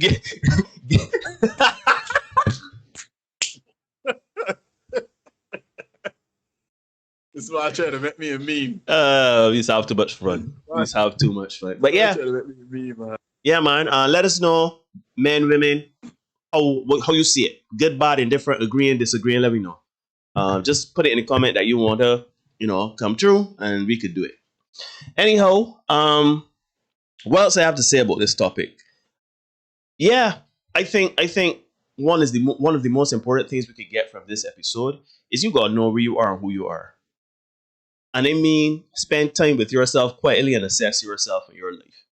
If you are not the type of woman to get in the gym and work out hard to get yourself in mental, physical, emotional, and obviously physical aesthetics look, if you are not willing to put in that hard work, you just cool eating what you want, you're fat, whatever. Wait. Stop the height. Natalia is in the house. Yeah. They got the president and the 237 ladies. Listen, she is in the house. We was almost gonna have elections, she girl. Come to regular. We was gonna have some elections, boy. Come to regular. But she in the house tonight, and I'm happy to see you, Tally. she cussed me last week for something I said her. She wasn't having it at all, but yeah, that's my girl, man. Big up Natalia. Wait, you could curse you. You could curse you when you saying some things, or you put bad jump. You put bad jump. People WhatsApp from Mark Zuckerberg WhatsApp. I actually think it was something related to that, but yeah. Yeah. Anyhow, but yeah. So. No, Natalia, I'm just joking, man. We know that you're a supporter. You're a day one for sure. And, when you could come. We don't have any pressure. Shoot, that's where you could rewatch it. That's the beauty of the internet. Tamiko is in the building. You hear that phrase? Anyhow, but Tamiko about there. Yeah, but, right. Tamiko every week, so I'm always happy to see her in the house. Yeah, so, but on a serious note, you gotta know who you are, right? If you're a woman, you aren't really about putting in the hard work. You just want to put on the weave, put on your fake eyelashes. Your body type is however you feel like thing. You don't feel like working out. You don't feel like doing anything. Sure, but don't go and then demand that men be on your level and got washboard abs and be 6'5". Like, don't let me do that. Don't let me do that. You gotta know where you are. Yeah, but that's the problem, Neil. I don't think that we are getting an accurate assessment. And this is on both sides of what we are. But men tend to get a bit more of a reality check earlier in life. Yes. Because shoot, when a fella says to a girl and she ain't feeling me and you fat and she might not be swabbly. kindness about it, she will put it down. And that's that, you know what I mean? And she would tell you, yeah, you too short. You're too short. You're too fat. You're too dark. I don't date dark men. Fat. Shoot. I've heard that. Your name is Antonio. You I don't date men that name Antonio. You're too tall. Shoot, you might be a Gemini. You don't date Gemini. So those are things that are thrown out there. And men get that reality check early. Women get that reality check later in life. And it's because men are not like that. We are not emotional in terms of emotionally aggressive. That's the right way to put it. Men are not emotionally aggressive. So a man is not going to, as I told you last week, a man is going to travel from his brain to his lips, meet the filter, go back to his brain, reprocess, come back out. That's what a man will tell you likes, right? So a man is not going to say, well, yeah, really and truly, I ain't checking you because he can just try his best to not have to say that. He can just probably ghost you. Dipsy doodle. You know what I mean? Dipsy doodle, as we would say. He's not going to be outright emotionally aggressive. And that is the difference between men and women in terms of nature. Men are physically aggressive, women are emotionally aggressive. And that is the difference. That's why we have so many women walking around saying, well, yeah, I'm a 10. All right, you might be a 10 somewhere, but not here. Use at best $1.04. You know, At best. You know what I mean? So, and then because a lot of them realize too late in the game, right? They realize too late in the game that they are not who they thought they were. No, you better vex. You know what I mean? As opposed to saying, but let me just be nice. Be a nice person. Be, as we say, agreeable, cooperative. That's all men really want, you know. That's all men really want. A lot of women physically aggressive. I just call one Mike Tyson. Not to laugh at you getting not to laugh at men being physically abused. But here's the thing. With regard to that. That aggression, that physical aggression from a woman to a man is always going to be one-way traffic, right? Always going to be. Because if you as a man respond in kind, you know how that can end. Right? You better not. Yeah, exactly. I've always said, you know, if it is a case where I am in a physical altercation with a woman, I can go out to licks. Because imagine me, 6'2", walking a police station and saying to the officer at the counter, yeah, man, I can't file a report. My woman don't beat me. But he can call all the other officers and then I have a laugh. You know what I mean? So I can go to Alex. At the very least, he ain't gonna do not one thing. He be like, yeah, we can write a report. You think that man gonna look for a 5'4" woman that beat you up? And I ain't saying because I generally date women that are shorter than I am. So imagine me going to file a report for a woman that's 5'2", 5'3". You know what I mean? Scraping 5 feet. So, and then what can happen is I can file a report and then they ask me to leave the premises. You know what I mean? So, oh boy, that happens a lot. Traffic. Yep. Yeah.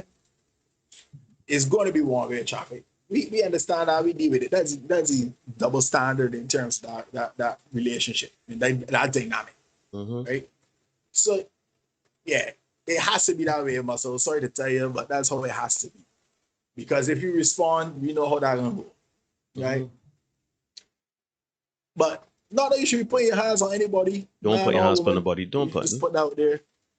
Walk away first. Yeah. Walk away first, and then walk away second. Yeah. So yeah, for this Internet podcast, we're 147 subscribers. Let's see if we can get to that 150 by Thursday. That'd be great. Like, comment, share, subscribe. Come on and sing. So Derek, explain to me what made the aim of muscles and winning the straight for me. And because the social contract says that you can't fight back. Can't take you better don't put. As a matter of fact, some people would dare you to put up on push your butt. Listen, I can tell a story. You know what I mean? I like my stories, right? Story time with Pastor Neil here tonight, right? One time I was dating a young lady. This is many years ago. Almost 2 decades ago, right? Or longer. I was dating this young lady. Young lady is about 5'5", 5'6". I am 6'5". And we had an argument. Now, I'm the type of man, as you fight up, if we have an argument, we have an argument. But we are arguing on the salient point. We are arguing, if we arguing on this bottle here, we are arguing on this bottle here. I don't want to hear about how I left the toilet seat up last week. I don't want to hear about how my chicken dry. I don't want to hear none of that. You know, we arguing about this bottle. That's me, right? So, she was the type of person that when she started up arguing, and she realized, because I'm a very logical person, I would come with logic, and she would realize she losing the argument. I making sense, so then she would try to, you know, shout and say mean things or whatever. So I just walk away. I just pick up my things and say, I'm gonna head out. No, we were at my house. It was both of us here, and we had one of my guy friends was here. No, Serena, my chicken is not usually dry. My chicken, don't mind the met some dry chicken last yesterday. By mistake. But anyhow, having too much fun. But yeah, so she so yeah, I'm the type of person as you start up getting all illogical and coming with things that ain't got nothing to do with what you talking about, I just head out. So now we there, me and she in the house. One of my close buddies, he in the house, he playing video games in the living room. And we were in my bedroom. So I get up, left the bedroom, and I walking way around the house, and she following me, poking me in the back of my neck, poking me in my side. She's trying to get any reaction because I'm silent. I'm walking. I would go into my brother's bedroom, sit down. She come in and she poking me. I get up, get in my mother's bedroom, she poking me. I say, all right, I get up, I come in the living room next to my guy, she poking me in my head and thing. I said, I get up, I went on the patio, and she's doing this here now for a while. Now when we went on the patio, like she start poking me in my head some more. And it's like, you see this here? I grabbed her by the arms and I lift her up. And I said, listen to me, right? I am walking away from you. I'm not touching you. I'm not talking to you. Leave me alone, right? And I raised my voice. And then she called for my guy friend because she was scared now. So now my guy friend comes, sees me with her pin up there. He has seen her following me about the house, poking me on my head and my face and all in my neck. I ain't do nothing. And he said, well, yeah, I'm not touching mine.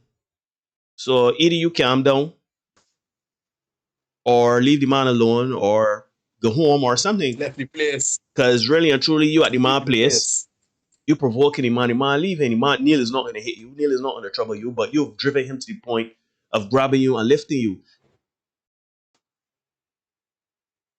If I get to that point, I clearly, because I don't get that type of angry. I ain't that kind of person. When my normal anger is to keep quiet. And I realize, and I am to the point, because the experiences with her has taught me that there are people that like to push your buttons. There are women that like to push your buttons. As I realize that you're pushing, because that's social contract. As I realize you're pushing my buttons, I ain't touching you. I ain't shouting at you. I ain't raising a hand. I drop you off at your place, or I left in your place, or whatever, and I get my way. Because this patriarchy ain't set up for me. Yeah, set up for me. Yeah, sure. I had to look back and make sure we had released it already. We did a short couple days ago. Let me just make sure when it was. Last week. We did a short last week about a lady who managed to convince her outside man to delete her husband. You know what I mean? Mm-hmm. And this social contract allows for so many women to incite men to do stuff like that. Right? So they would, as you say, push all the buttons they can. And then after doing that, and it gets too much, then they suddenly a delicate flower. Use the most feminine person now. Oh dear, oh God, yeah, I'm a delicate flower. Some boyfriend or whomever come and save me. And then a lot of men run in and get a mashup trying to save their woman, to their mind, who had already created the melee that was about to ensue. Stormy room. So yes, start the room. So you have to be careful in terms of how you deal with those situations, right? Now here's the thing, Neil. You ain't a bad man, because a real bad man now would have taken shit, but you throw it. No, but I'm not. I am not a bad man. That's the thing. I'm not by nature an aggressive person. Those of you that know me, those of you that even got an idea of me know that Neil and aggression in the same conversation. Not an aggressive person by nature. Yeah, so you gotta, and I kind of told myself I would never hit a woman. Not me. But you know, stuff like that is like you really cruising for a bruising here, you know what I mean? Natalia says nobody should be hitting anybody. Keep your hands to yourself. To yourself, facts. Quincy says you do a lot of legends, Neil. Listen to me, Quincy. I have dealt with some women, not bad women, you know, but when you really pick down some of these situations I found myself in, as people that tell me, when I talk to my friends, I tell stories, men tell me as a lair. Because, whoo, child. Yeah, Dion says she would have told her that he said she leave the place. And Natalia said, I could never understand women like that. Those are the first ones that scream, a man should have hit a woman. But again, that social contract, that a man is supposed to hit a woman, right? But you know what I mean? I can always borrow from my guy Chris Rock, right? He tells it straight. You could have a reason to kick a old woman down a flight of stairs. Just don't do it, right? So in this particular situation, you could got a woman and you could have a reason to pull away and Brady. You know what I mean? For those of you who watch Dave Chappelle, for those of you who watch the Chappelle show, yeah, you could pull away and Brady. Just don't do it. Yep. So the social contract again, men protect women. Men are not supposed to hit women. And that allows a lot of one-way aggression in terms of women being able to be physically aggressive. But you know, I find it funny, right? Because we're talking about bad boys, essentially, right? And I find in some of those situations, they would try to manipulate the bad boy, or the bad boy just got real angry and he's real aggressive, street smart, whatever, and he ends up putting hands on the woman. And then they will be a lot more lenient and forgiving and less inclined to call authorities. You understand what I mean? And it's a strange dynamic because, like, I don't know, I don't know, but not really. Ladies and gentlemen, it's called a shit test. It's called a shit test. Yes, the shit test. Because women will test you. Right? Shoot. They had an article come up yesterday in the shade room. We can talk with Daniel. Where a woman was testing her date's generosity. We can do a short on that, people. Y'all know what we're talking about. I feel like I know what that one is. And if that's that one, yeah. Are you ready for that? And Dion is saying the expectation in the bad boy is different. Yes. If she is of the belief that you are a legit bad boy. Yeah, she ain't testing that gangster. She ain't risking. If she knew that when she put you twice in the back of your head, that you would have turned around and next thing she knows, she would be getting an ambulance. I fall. She didn't risking it. Yeah, but it's like, let me just test this my hair. So what you gonna do? Please. Shoot. It might be a case where she actually wanted you to show up aggressively. It might be. You never know, right? Kamal says a magistrate said to me that women need to stop hitting men and think that a man shouldn't hit them back. If you hit a man, be prepared to take the last shots coming. And this magistrate is a woman. That sounds good in theory. Kamal. I have heard so many people in prominent positions, particularly women, say that exact same spiel. But when it comes to the public perception and it comes to the public, the adjudication in the court of public opinion, a woman can hit you, she can stab you, she can do whatever she want to do to you. As you put hands on her, and particularly because she can show photographic evidence that she eye black and blue and swell up, she lip burst and thing, 2 teeth drop out. My man, you could come and hum a yam. I thought about how she hit me first, she stabbed me, she tried my life. You up the river. So, for example, I mind all that. We have a friend, he went through something very similar. He didn't even hit the woman. She hit him. He ended up in before the law courts, right? We did a short a couple of weeks ago about Terrence Pryor. His girlfriend stabbed him in the chest. He almost died twice.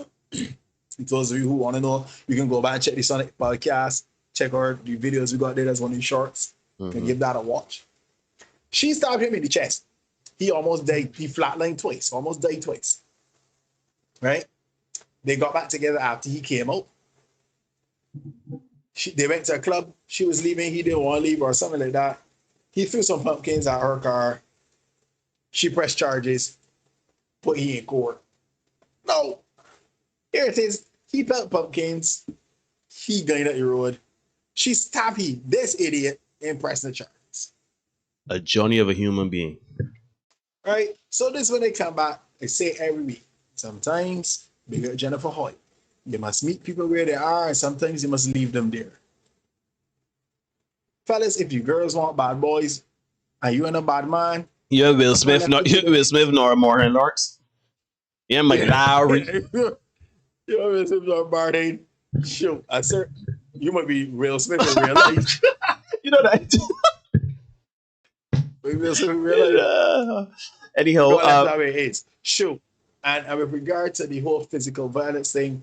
Anybody that wants to do some movie watching, you can check out A Thin Line Between Love and Hate, starring the same Martin Lawrence and Lynn Whitfield.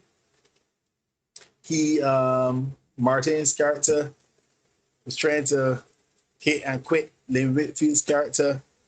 Let's just say it didn't go well. She was not having it. She was not having it, and sometimes you don't know who you're messing with. Yeah, boy. You know what I mean? He didn't do her anything either, and that went so fast, right? Mm-hmm. But maybe at that kind of time, nobody does seem to be calling in. I see. I can just wrap up the comments. I see Marvin said, "How you fall? That's the next James Bond." That only works if there's a video evidence of her being the aggressor. Agree, Dion. Right. Kamal says, "Neil, understand that this happened after she burst my head. I washed she off and went to the police station. When we went court, that's when she told that and told the both of us to have a good day. Sorry. So I didn't know which court y'all is be going to. You see, Quincy, ain't only me that's dead legends. Look how Kamal here. Kamal had You're a legend too. A legend. She pressed charges too, and the magistrate tells she to leave my court talking nonsense. Very good on her. Him. You're a lucky man. Yeah, Serena is saying the movie pissed me off. That's Thin Line Between Love and Hate. Yeah, but that's not easy watch. The socks done me. The socks. Oh, I don't really remember the movie. Come on, you should Skype the show. Yeah, the sock thing. That's a man keeping back in my brain, boy. Serena, that's the sock thing. I don't want to talk about the movie for those of you who will go and watch it, but I watched that movie in decades. It was a sock kind of orange, so I'll leave that there for those of you who are curious. You can go and watch it, right? I see Dion encouraging Kamal to call in. Why don't you call in, Dion? Have you ever dated a bad boy, Dion? It was a woman magistrate. Yeah, but yes, ladies and gentlemen, man, it'd be interesting to get both Kamal and Dion on the call. It'd be interesting. Or you could always, we can reconvene on Thursday if you want to call in then. Mm-hmm. But we got some stuff to begin. We got some stuff we can organize, man. Mm-hmm. Yeah, man. So, ladies and gentlemen, boys and girls, children of all ages, you have been watching the Senate podcast. If you, my man said, let me wipe my face and call in. So what do you think, Derek? We should take his call? Yeah, sure, man. Yeah, let me. All right. Let me get it. Let me put the link there. Copy, and then I want to put this in this chat here. Post. Let me pin that. Anybody else that want to call in, we got a few minutes. You can hit that link and join us on the call. We don't mind at all. Mm-hmm. Especially if you don't agree with I saw Agent Erica offered a little bit of pushback, and we appreciate that. That's always good. Mm-hmm. We welcome it. Call in, man. We don't mind at all. And let me explain that phenomenon again, because Erica raised a very good point that when you look, there are a lot of married men who do not fit the super beast, the super beast phenomenon that we've been described, which is 6 figures a year, I'm 6 feet tall and 6, down below, 6 and more down below. And yeah, they don't fit that, but that's what women want. Mm-hmm. So even though these husbands don't fit that bill, they're providing now a security, they're providing some stability. Yeah. So when you look at the dating apps, Tinder, Bumble, Hinge, whoever it is, and the profiles come in, the lady say, yeah, I've already had all my fun, had all the fun I had to have. I'm looking for somebody to settle down with and build with and all that stuff. Invariably, that means, but yeah, I went around some bad boys and work out, and now here presenting what's left of me to the market. As bad as that sounds, you know what I mean? So yeah, that's just a phenomenon. It doesn't mean that when you marry, and I think this is important for men to know. And I want to be clear because, or let me explain myself. I am just aware of what happens. I am not vexed, I'm not bitter, I'm not upset. And I don't want a man to be vexed and bitter and upset either, right? I need you to understand what it is for what it is. Female nature for what it is. And that is not a term, well, I knew the term before, but I never used it until Tanya brought it up in this very chat, right? I swore I wasn't going to use it until she mentioned those very words. Female nature. Female nature is what it is, right? And once men understand what it is, then we are able to navigate the, as Neil called it, the relationship, the dating and relationship back alleys. And we are able to come out. You may not come out unscathed. Shoot, you may get a little nick here and a little robbery here and a little purse grab here. But you at least be prepared for when your assailants come and meet you in the back alleys. You know what I mean? You can recognize a bad situation. Yeah, you would know when you see this. I can get robbed in this alley here, but let me get over here. You take a risk. You know what I mean? Understand? Yeah, I mean, correct. It is exactly that, Neil. Because unlike the women, men are not saying, I don't need a woman. A lot of them are choosing to do that because we talk about incels. For those who don't know what incels are, involuntary celibate, just can't get nobody, so they're done with that. Then they got MGTOW men going their own way. They just walk away from the situation because they realize a few men get it all the women. So men are reluctantly walking away from the dating game, right? So it is necessary for men to understand. Once men understand, it's like knowing the rules of a game. You can only play. I play a game with Eden called Old Maid. A card game. It's just 2 of us. I heard about that in a long time. Old Maid, yeah. Yeah, and she makes it a point to read the rules every time we play. Just so that we are both clear on what the rules are. Yep. Yeah. It's interesting because she always tries to not follow the rules. But hey, I guess she wants to, find some kind of advantage anyway, But hey, you can't say that you don't know what the rules are. Yeah, right? I say every week. Go ahead, keep talking there. Yeah, I say every week. We don't make up the rules, we just make sure you know what they are. Right? So once men can understand what the rules of engagement are, it's a little easier to play these games, right? Because the reality is, women will say one thing, do something else. Look at our friend Chloe Bailey tonight. Oh, I want a man that, what does she say? She doesn't want a man who is, she wants a man who's affectionate and on her and all that. She wants a man who loves her more than she loves him. Then she turns and she says, yeah, but when they call, don't answer. I don't want you to be up on me all the time like that.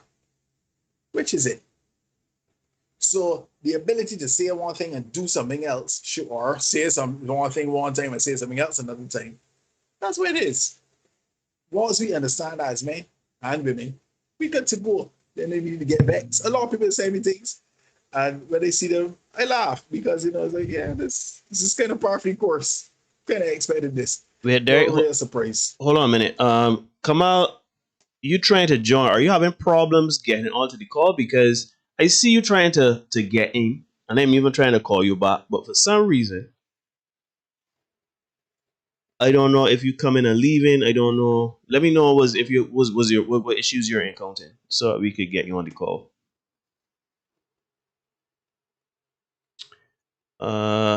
In the meantime, in between time, people, you can subscribe, hit the notification bell. If you haven't like. If you haven't disliked, dislike. If you haven't shared. If you haven't invited your friends, invite them. Let me keep the conversation going as we wait for Kamal. Yeah. Let me say here too, Neil, before Kamal gets in, that I really like the engagement tonight.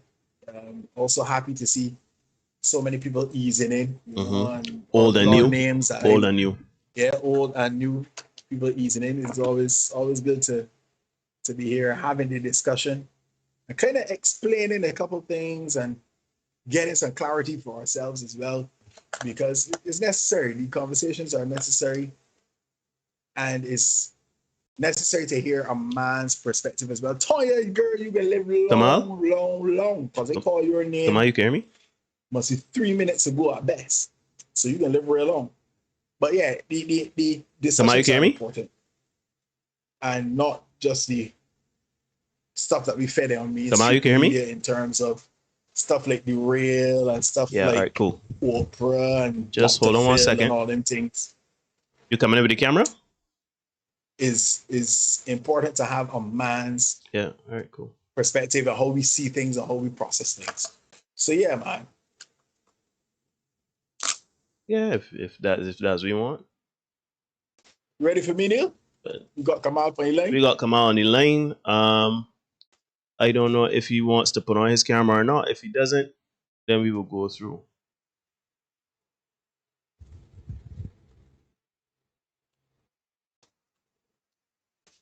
All right, we could go with no camera because I don't know if your camera on.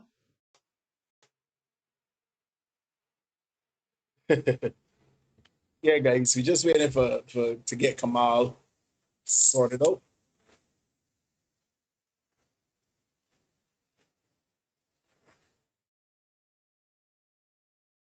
All right, Kamal, are you there?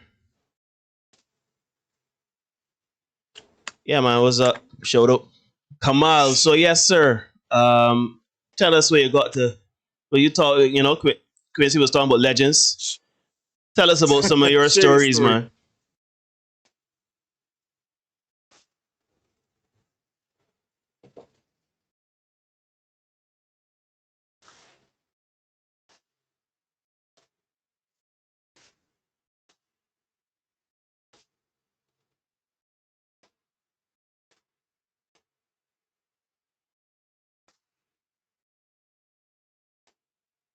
Wait, hold on, come out. Wait, hold on.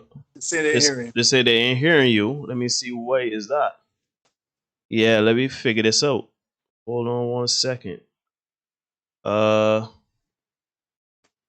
We are here. We are here. And we are here. So why are y'all not hearing him? Wow, this is incredible. All right, just give us some bars there, Kamal.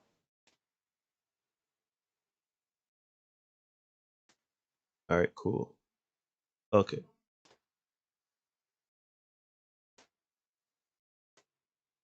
Okay, let me figure this out.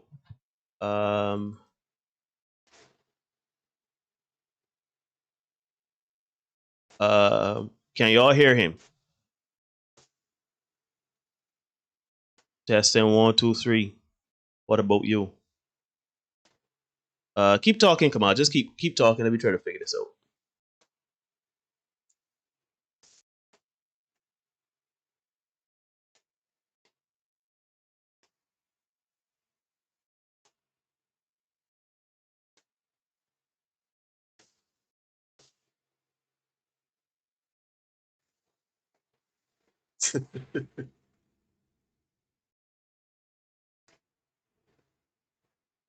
Uh,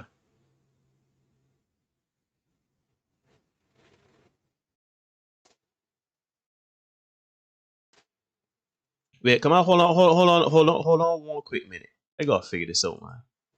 Because again, still ain't hearing you. Oh, hold on a minute. I think I got it.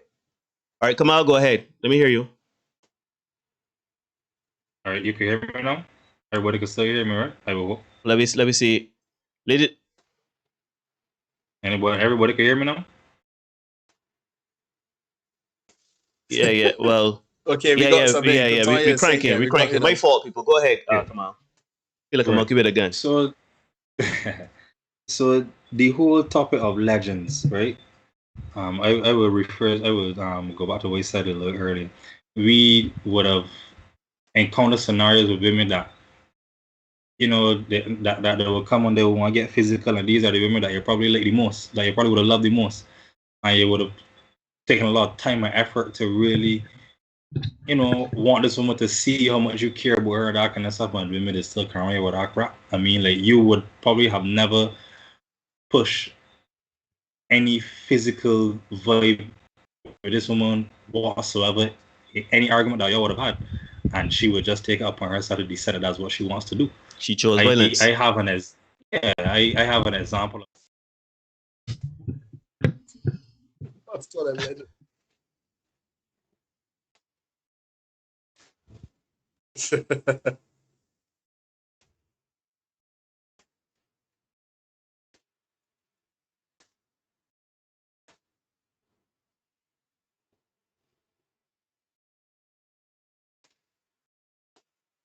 Wait, hold on a minute. What is happening here? Hold on a minute, guys. Come out? What the hell?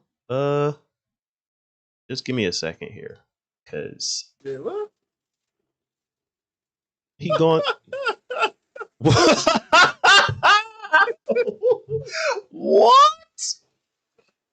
All right, wait. Hold on. Come on, you there? Yeah. Somebody is. Oh, sorry. So sorry. Come on, sorry about that. Go ahead, ladies and gentlemen. Just let us know. Sorry. Come on, sorry about that. Let us know if you can hear us. Yeah. Anybody can hear me now? Yeah, just let everybody know. Can you hear Cabal? Yeah, apparently, they can hear you. Sorry, Cabal. Go ahead, Cabal. Sorry. Me too, Tanya. Me too. I little thrown off. Wait, you get hacked? Which news is this? I ain't really sure. Very sure, but I looking. Yeah. I just removing some comments here because I ain't know. Right. I can report you too. Knows you. Anyhow. Right. So, like I was saying, I had a scenario where I was taking home this girl. She was my girlfriend at the time. You know, beat me in love, yada yada yada, and I tried to encourage her to, you know, get a job and do certain things with her life, etc., etc. And the girl get better to me. I can't tell she this, I can't tell she that. Who's me to tell she this? The girl started across me. I could not believe. Yeah. And then like when we get out of the car, she ran inside and come back outside and thought big rocks at me again. But I could not believe it. And I tell myself, and then like she ran back inside to come back at me again. But this time she in the ground. And I tell she listen, and I put but I mean like that kind of physical way. In a real aggressive manner. I she in the ground. I tell she listen, relax. You're overdoing it because I ain't trying to fuck you on then just cool it. And then she mother come a ocean and they went no.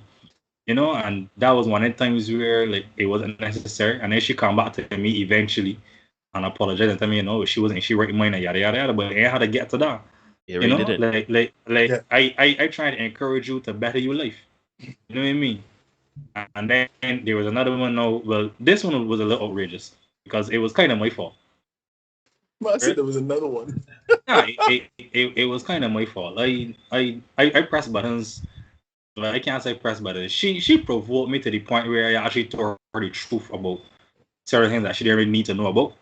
Oh dear. But I told her. You tell her she should chicken dry? Come on, you tell your woman that she chicken dry? Nah, I tell you she chicken dry. I tell you that along with eating her chicken, I eating chicken from other places.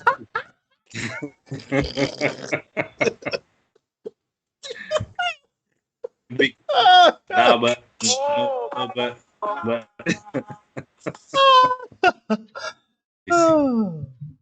I knew that's a problem. I was eating a lot of chicken. I was on a high protein diet. You was eating big chicken, small chicken, game chicken, wild chicken. I eating big chicken, fried chicken, boiled chicken, stewed chicken, chicken in soup, chicken nuggets, processed chicken, nuggets, everything. Oh shoot! But it all stemmed because she was telling me that, because I was asking her, because she would want me to go with her. I would tell her, nah, I'm really interested in going, but just let me know where you're going, so that if anything happens, I would know where to come or whatever. And she turned around, she told me that I'd been a stalker, and I thought she was kidding at first, but then a few days passed and she kept telling me I'm a stalker. I said to her, listen, right, I'm not a stalker. The reason why I'm asking is because when I take out XYZ, I don't want but you. And I tell she straight.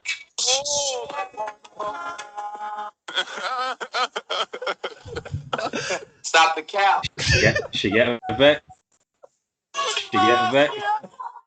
She get vexed and come outside with a knife to stab me and all kind of thing. And I was like, I just tried to tell she, I tell she, man, cool yourself. Some fellas from there tell she, cool yourself. I went long. And then in the night, she called me and told me she's sorry and she loved me, she want me back. And like, it doesn't. My point is, it doesn't need to get to that. The physical aspect of it is not necessary.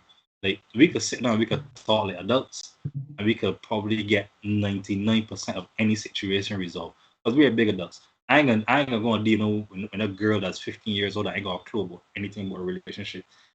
I'm dealing with big women. Mm-hmm. So and another thing I find that women is always carrying with is that, like, you don't get on, do you mature, you don't think with this. Like, hello, I'm just trying to be calm about this. Let us just be calm.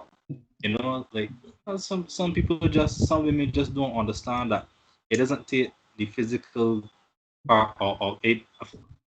Getting physical is not going to solve anything, because at the end of the day, look at me. I'm 5'7", 5'8". I weigh 190 pounds. The first thing, anytime I hit you, ain't end well. It's not going to end well. But it don't matter. Come on, it don't matter if you was 5'7" or 6'7". It don't matter. It don't matter. What is the difference maker? What? 90 pounds. Right. I will hit you very hard. True. It just ain't call for that. Let us not go down that path. Let us talk, and if we come to an agreement where it's best for us to part ways, then let's do that. If we come and we understand, what, it's best for we to stick together, let me just work through it. Let's do that. The whole again physical thing don't be called for, and I don't like it. It's not me. Just like Neil said, it's not me. It's not my thing. But some women just think that it's okay to provoke a man. I give one more example, Neil. One more example, and they saying that I fell for that I should have never fell for. The same one for the initial explanation, right? For the initial example start. When we started back talking, she told me that the man that she had before me told them used to fight, but it was like, but she was mad. She could hold she because she ain't taking the licks from nobody. And I was like, okay. And then she said, but there were times that I provoked him. And I was like, okay, yeah, she's talking about it. And then she told me that, and then she told me yes, that she would provoke him and think, and then he would think, and then he would respond.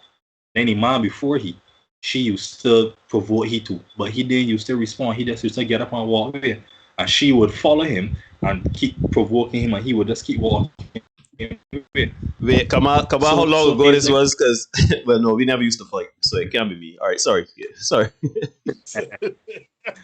So, but Man, sure that we didn't see a fool. Are they? we ain't seeing her, but the thing about it is that I don't want to divulge I don't want to divulge too much, but she would have seen Yes, a lot of basically coming through her life. She would have seen that violence is the way to deal with any situation. So when I say coming through her life, I don't mean like just from the relationship that she was in. I mean prior to that, from the time she was born, right? Like I said, I want to divulge too much, but that's what she would have seen. So that's the only thing that she knows, right? And it's unfortunate, but that's how some women are brought up to see like these kind of things happening, and they think that, you know what, this is the way to handle scenarios. They struggle love. They'll probably see like the mother and the father fighting. They probably see like the mother fighting with she boyfriend or the daddy doing this, and they think that this is the way to handle scenarios, and really and truly it is not the case. It is just a situation where you need to sit down and talk about things. Mm-hmm.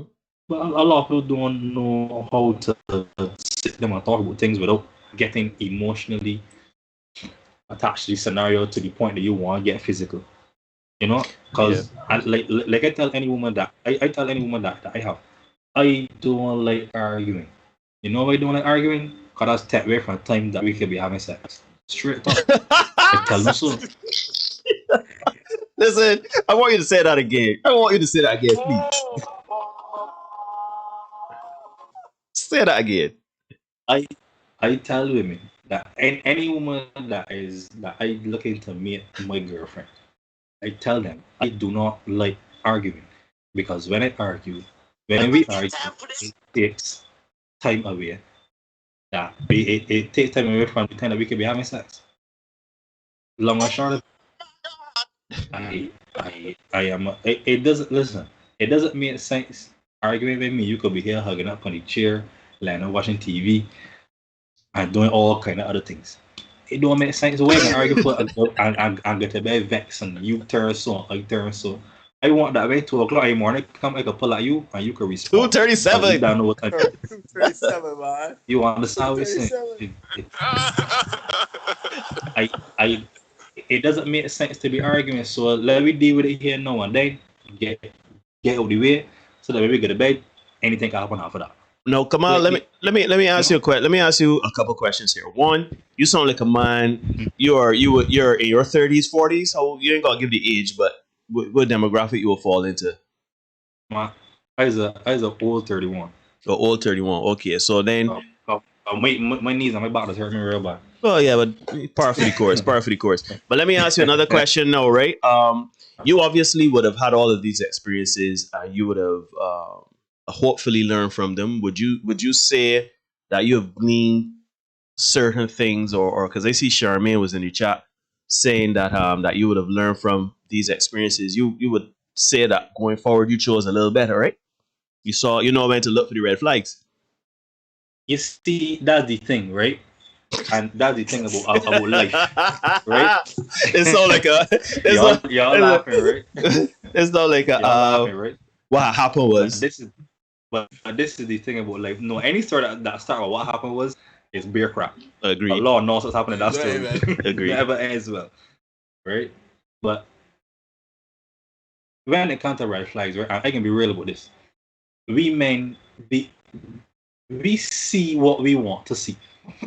There's no man that really goes into a scenario with a woman, right? And they say, see that red flag there, I'm dealing with that. No. We don't really do that. We only see the booty. We only see the booty. The thick thighs. Listen. We look, the first thing that attracts a woman is obviously the physical attraction. So we see it, right, and we say this woman look really good.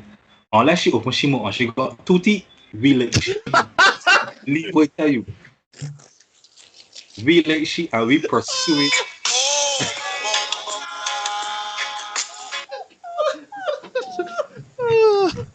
Oh shit. No, I'm serious. Unless she open she mouth and she got 2 teeth, we gonna pursue her. And the more we're not laughing, right? But it's so serious. The more we pursue her, the more we fall for her. She's Don't get me wrong, there persistent, are boy. times, yeah, there are times that we will see some blatant red flags and we will say, see, this ain't making no sense. We need to go in this different direction. But there are some that we just like, and we just be telling ourselves, man, like, I can look past that, that's no problem. I still dealing with shit. I can look past that, that's no problem. I still dealing with shit. You want something? The thing is, right, Kamal, a lot of times people know that them girls that got all them Chinese red flags.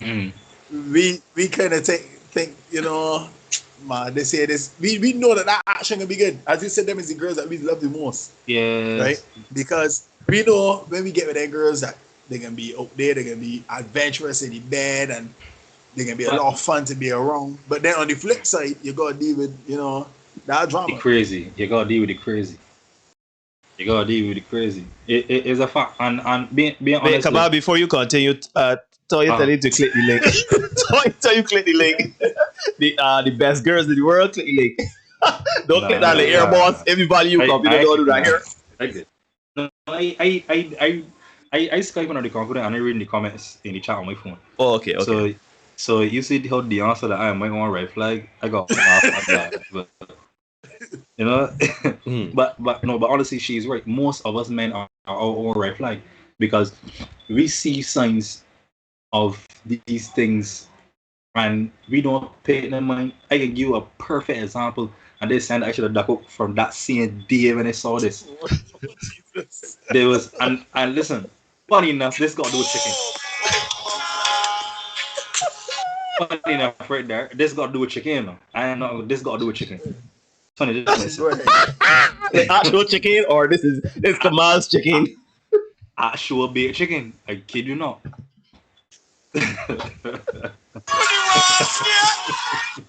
Man killing me day here tonight, boss. Anyway, listen, go ahead. There was this girl. This woman, sir. I should say this woman. We at that time I used to work on the road. So my bike was down. And she was actually home on sick leave. So she said, no, Kamal, let me use my car. Met with trips or whatever all over the place. And we can make it. That was the day before. I said, no problem. We baked some chicken in the night. Cool. I'm laughing already. Yeah, because for us, baked chicken is something completely different. But anyhow, Right. So we baked the chicken. And, you know, it was a little too hot, obviously, to put in the fridge or whatever to put in the fridge at the time. So we left it out or whatever case maybe. You know, but we secure it whatever case maybe. Next morning, bright and early, we get up, we get ready and everything, going through the door, going on the road. When we get to take my first stop, she tell me, wait, come out, you put your chicken right? I said, no, I thought you put it up. She said, nah, come on, I thought you put it up. You know, that back and forth thing. I said, child boy, so man, don't stress, man. If anything, when we get back home, maybe we'll get fresh chicken or get maybe. This woman kept noise about this chick from Warren's to Sky Mall. And then me going on and on. And the chicken was given to us, by the way. It wasn't that she bought it or that I bought it. The chicken was given to us. Right. So no money was spent. No money was. And no money was lost. Correct.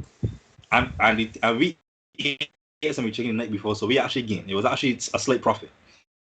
This woman kept going on about the chicken from Warren's to Sky Mall and going through St. Philip. When we get to the Brayton, she's still going on about this chicken. When I get in 6 roads, I turn around and she's still going on about it. No, I tell you, let me tell you something. You understand that the chicken done so and so gone? Because you can't cast my head. The chicken done so and so gone. Let us move forward and we can get fresh chicken. Alright. Or you just going on and on and on. There and then, I should have realized that she does not let go of things. Yes. She just keep going on and on and on and on and on. And because I did not let her go at the time, I end up putting myself on a whole other set of nonsense with she laying around on the road. It make no sense. It make no sense. It don't ignore the red flags. We try to. Don't trust me, because all of us we have our experiences that we tell ourselves, well, look, this time around, whenever I see a woman I like, I am not getting nothing with she or nothing like that. Sorry, I'm not getting nothing with she. I can try my best to find the red flags and things, but at the end of the day, it don't ever happen. It don't ever happen. Well, Kamal, this is what I would tell you, right, my brother? You are 31. I can promise you that you will get to a time in your life and a space in your life when you could just see the red flag and she could look like Eva Mendes. And you could just say, see me? I good. Not me and that. I good. Because Not me. But I can be honest with you, no, Neil. I sum it up to the point that it's probably just a lot of Bajan women, just the mentality of the Bajan woman. I sum it up to that. And I know that I might take a lot of backlash for that. But some women probably can't chat and burst my tail, no. But I being honest, because welcome to Senate. Yeah, it's quite alright. A lot of the times, like, you will see that a lot of women just be looking for, as you said, the what want to call it, the super sixes, the super beasts. These super beasts. 6 foot 6 arms, 6 figures, and 6 inches of lumber. Yeah, correct. Here's my thing, right?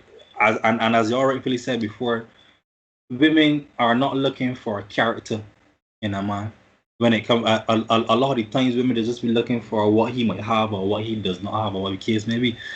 We as men know, we just tend to look past a lot of things that we should look past, but women don't look past it.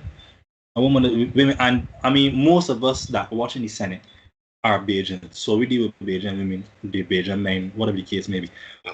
And you will find that a man or a woman so good, and he will turn around and do he dirty, all because he might, at first he was good age, but this time around, he getting old. You know, like it is confused me, Sonny, the things that has happened. Like, you bought a man, and the man probably wasn't doing as well financially, and the man ended up getting to a point where he actually is doing well, and then you turn around and then he might buy another snub, and you turn around down with the man because he ain't making the money, man. He ain't know what he bought. I'm crap, like. They turn right here, Mr. Man, I only want a man if he's settled and if he know what he bought in life. But watch it, Kamal. Them only want a man that they want a man that settled, but they are not settling, which is hilarious. Correct, to me. it's right. But you know what's the funny thing, and you know what's the funny thing too. You will turn around and you as a man, you will become successful. You are at a constant where you comfortable in life. You will feel comfortable. Got your own house, you got a couple of cars, whatever the case may be. And these that turn you down years ago because you might not have been, in their opinion, to their standard, all of a sudden they want to rush you. All of a sudden you see a WhatsApp message, hey, or a Facebook message, hey. Hey, big head. Not hey big head. H-E-Y-Y-Y. Stranger. H-E and 3 Y's. See that one there? Stranger. You see that one there? Keep away from that one. H-E and 3 Y's. Keep away from that. So what is so weird? Come on, supposed to go 4 ways or 2? What? You got the formula? Listen, chat, and you will see that any woman that message you that looking to get back in your good graces can message you H-E-Y-Y-Y. Check and see. Sending me to my WhatsApp, man. No. There's come a little different to me. There's come a little. The 2 ways. Wait. There you got somebody you put. I say, hey. Man, again, a lot of 4 ways. A lot of 4 ways. Again, 4 ways. What do 4 ways? What do 4 ways mean? What do 4 ways mean? 4 ways. 4 ways. Let me just do good. 4 ways, not 3. Let me just do good friends. Yeah, that was just a good phrase. This is a good phrase, man.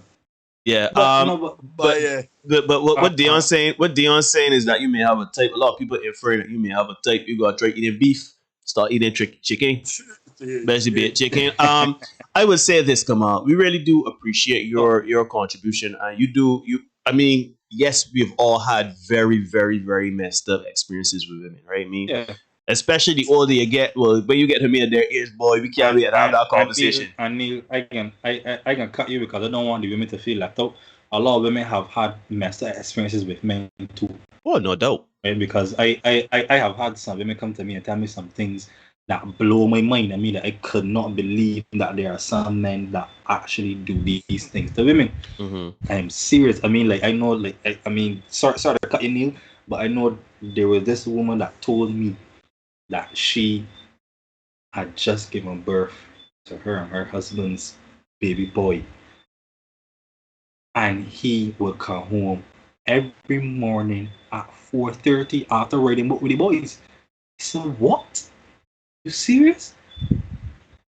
I get done with, and I used to get home at 5 o'clock in the evening. and he is still, and he get up at 4:30 and she is still there taking that. You could believe that? Yeah, that's crazy. Go ahead. Honestly speaking, a lot of women go through a lot of crap where men is concerned as well. I mean, it's really sad and unfortunate that both men and women, they do stuff. I don't know if it's just that they want to take advantage or they're just selfish. When really and truly, we should always come together and try to compromise as much as possible and try to agree as much as possible. Even if we agree to disagree or we agree to end the relationship, there's nothing wrong with that. But I find a lot of people are adamant that they should be right instead of understanding that there should be a compromise. Right. And that's where a lot of problems come, you know? Yeah, man.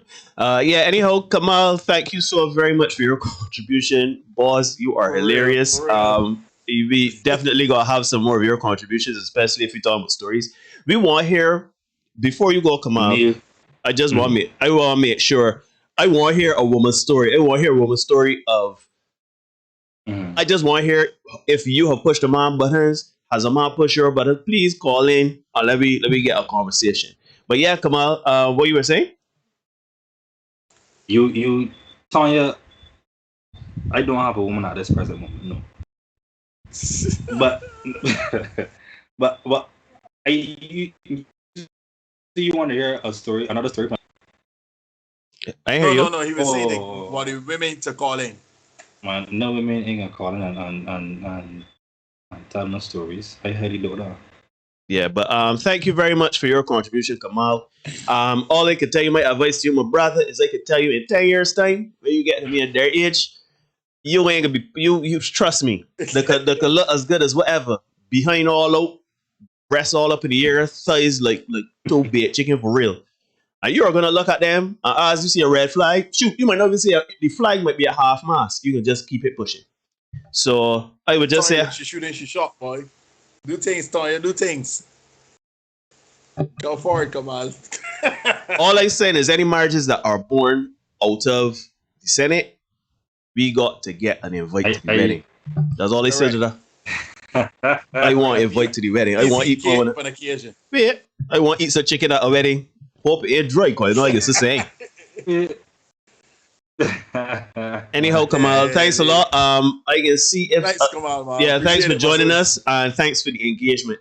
So we can keep it pushing. All right. Enjoy your night, man. Yeah. No problem. Lord have mercy, Kamal, turn it up. I'll turn it over. Lord, turn it over. Man. Lord, that is a very that's a good way to close out the yeah because ain't anybody else coming. Ain't nobody else coming. Anyhow, ladies and gentlemen, thank you for the engagement. You've been watching the Senate podcast. Again, if you're not subscribed, consider subscribing. Hit the notification bell so you don't miss anything. Like, dislike, comment, share, invite your friends. If nothing else, invite your friends. Share the content with your circle of friends, men and women, because we want to grow this community. When I check the analytics, we only have a demographic of 35 to 44, age 35 to 44. I want to see younger people. I want to see older people. I know that you all know it. Just keep sharing the content. Keep inviting your friends. And thank you for coming and enjoying our content and talking the things, because it's not only just about a laugh or anything. That is also about us kind of holding each other accountable as men and women, and also for us to get to the bottom of this disconnect that we have. Right? So that's it for me, my brother. Yeah, man. I get to. We had a good show. We appreciate it. Thank you for everybody that tuned in. And enjoy Kamal's contribution at the end. So as always, guys, as Neil said, like, share, comment, subscribe, share it with your friends. Make sure you can bring them in. We could be here again on Thursday night. We'll post to let you know what we're talking about on Thursday night. Feel free to join the discussion. You can ignore the reality all you want. You can't ignore the consequences of ignoring reality. I said it earlier, I can say it again. We don't make the rules. We just make sure you know what they are. Be the best version of you for you, and we will see you guys on Thursday. Peace and love. Good night.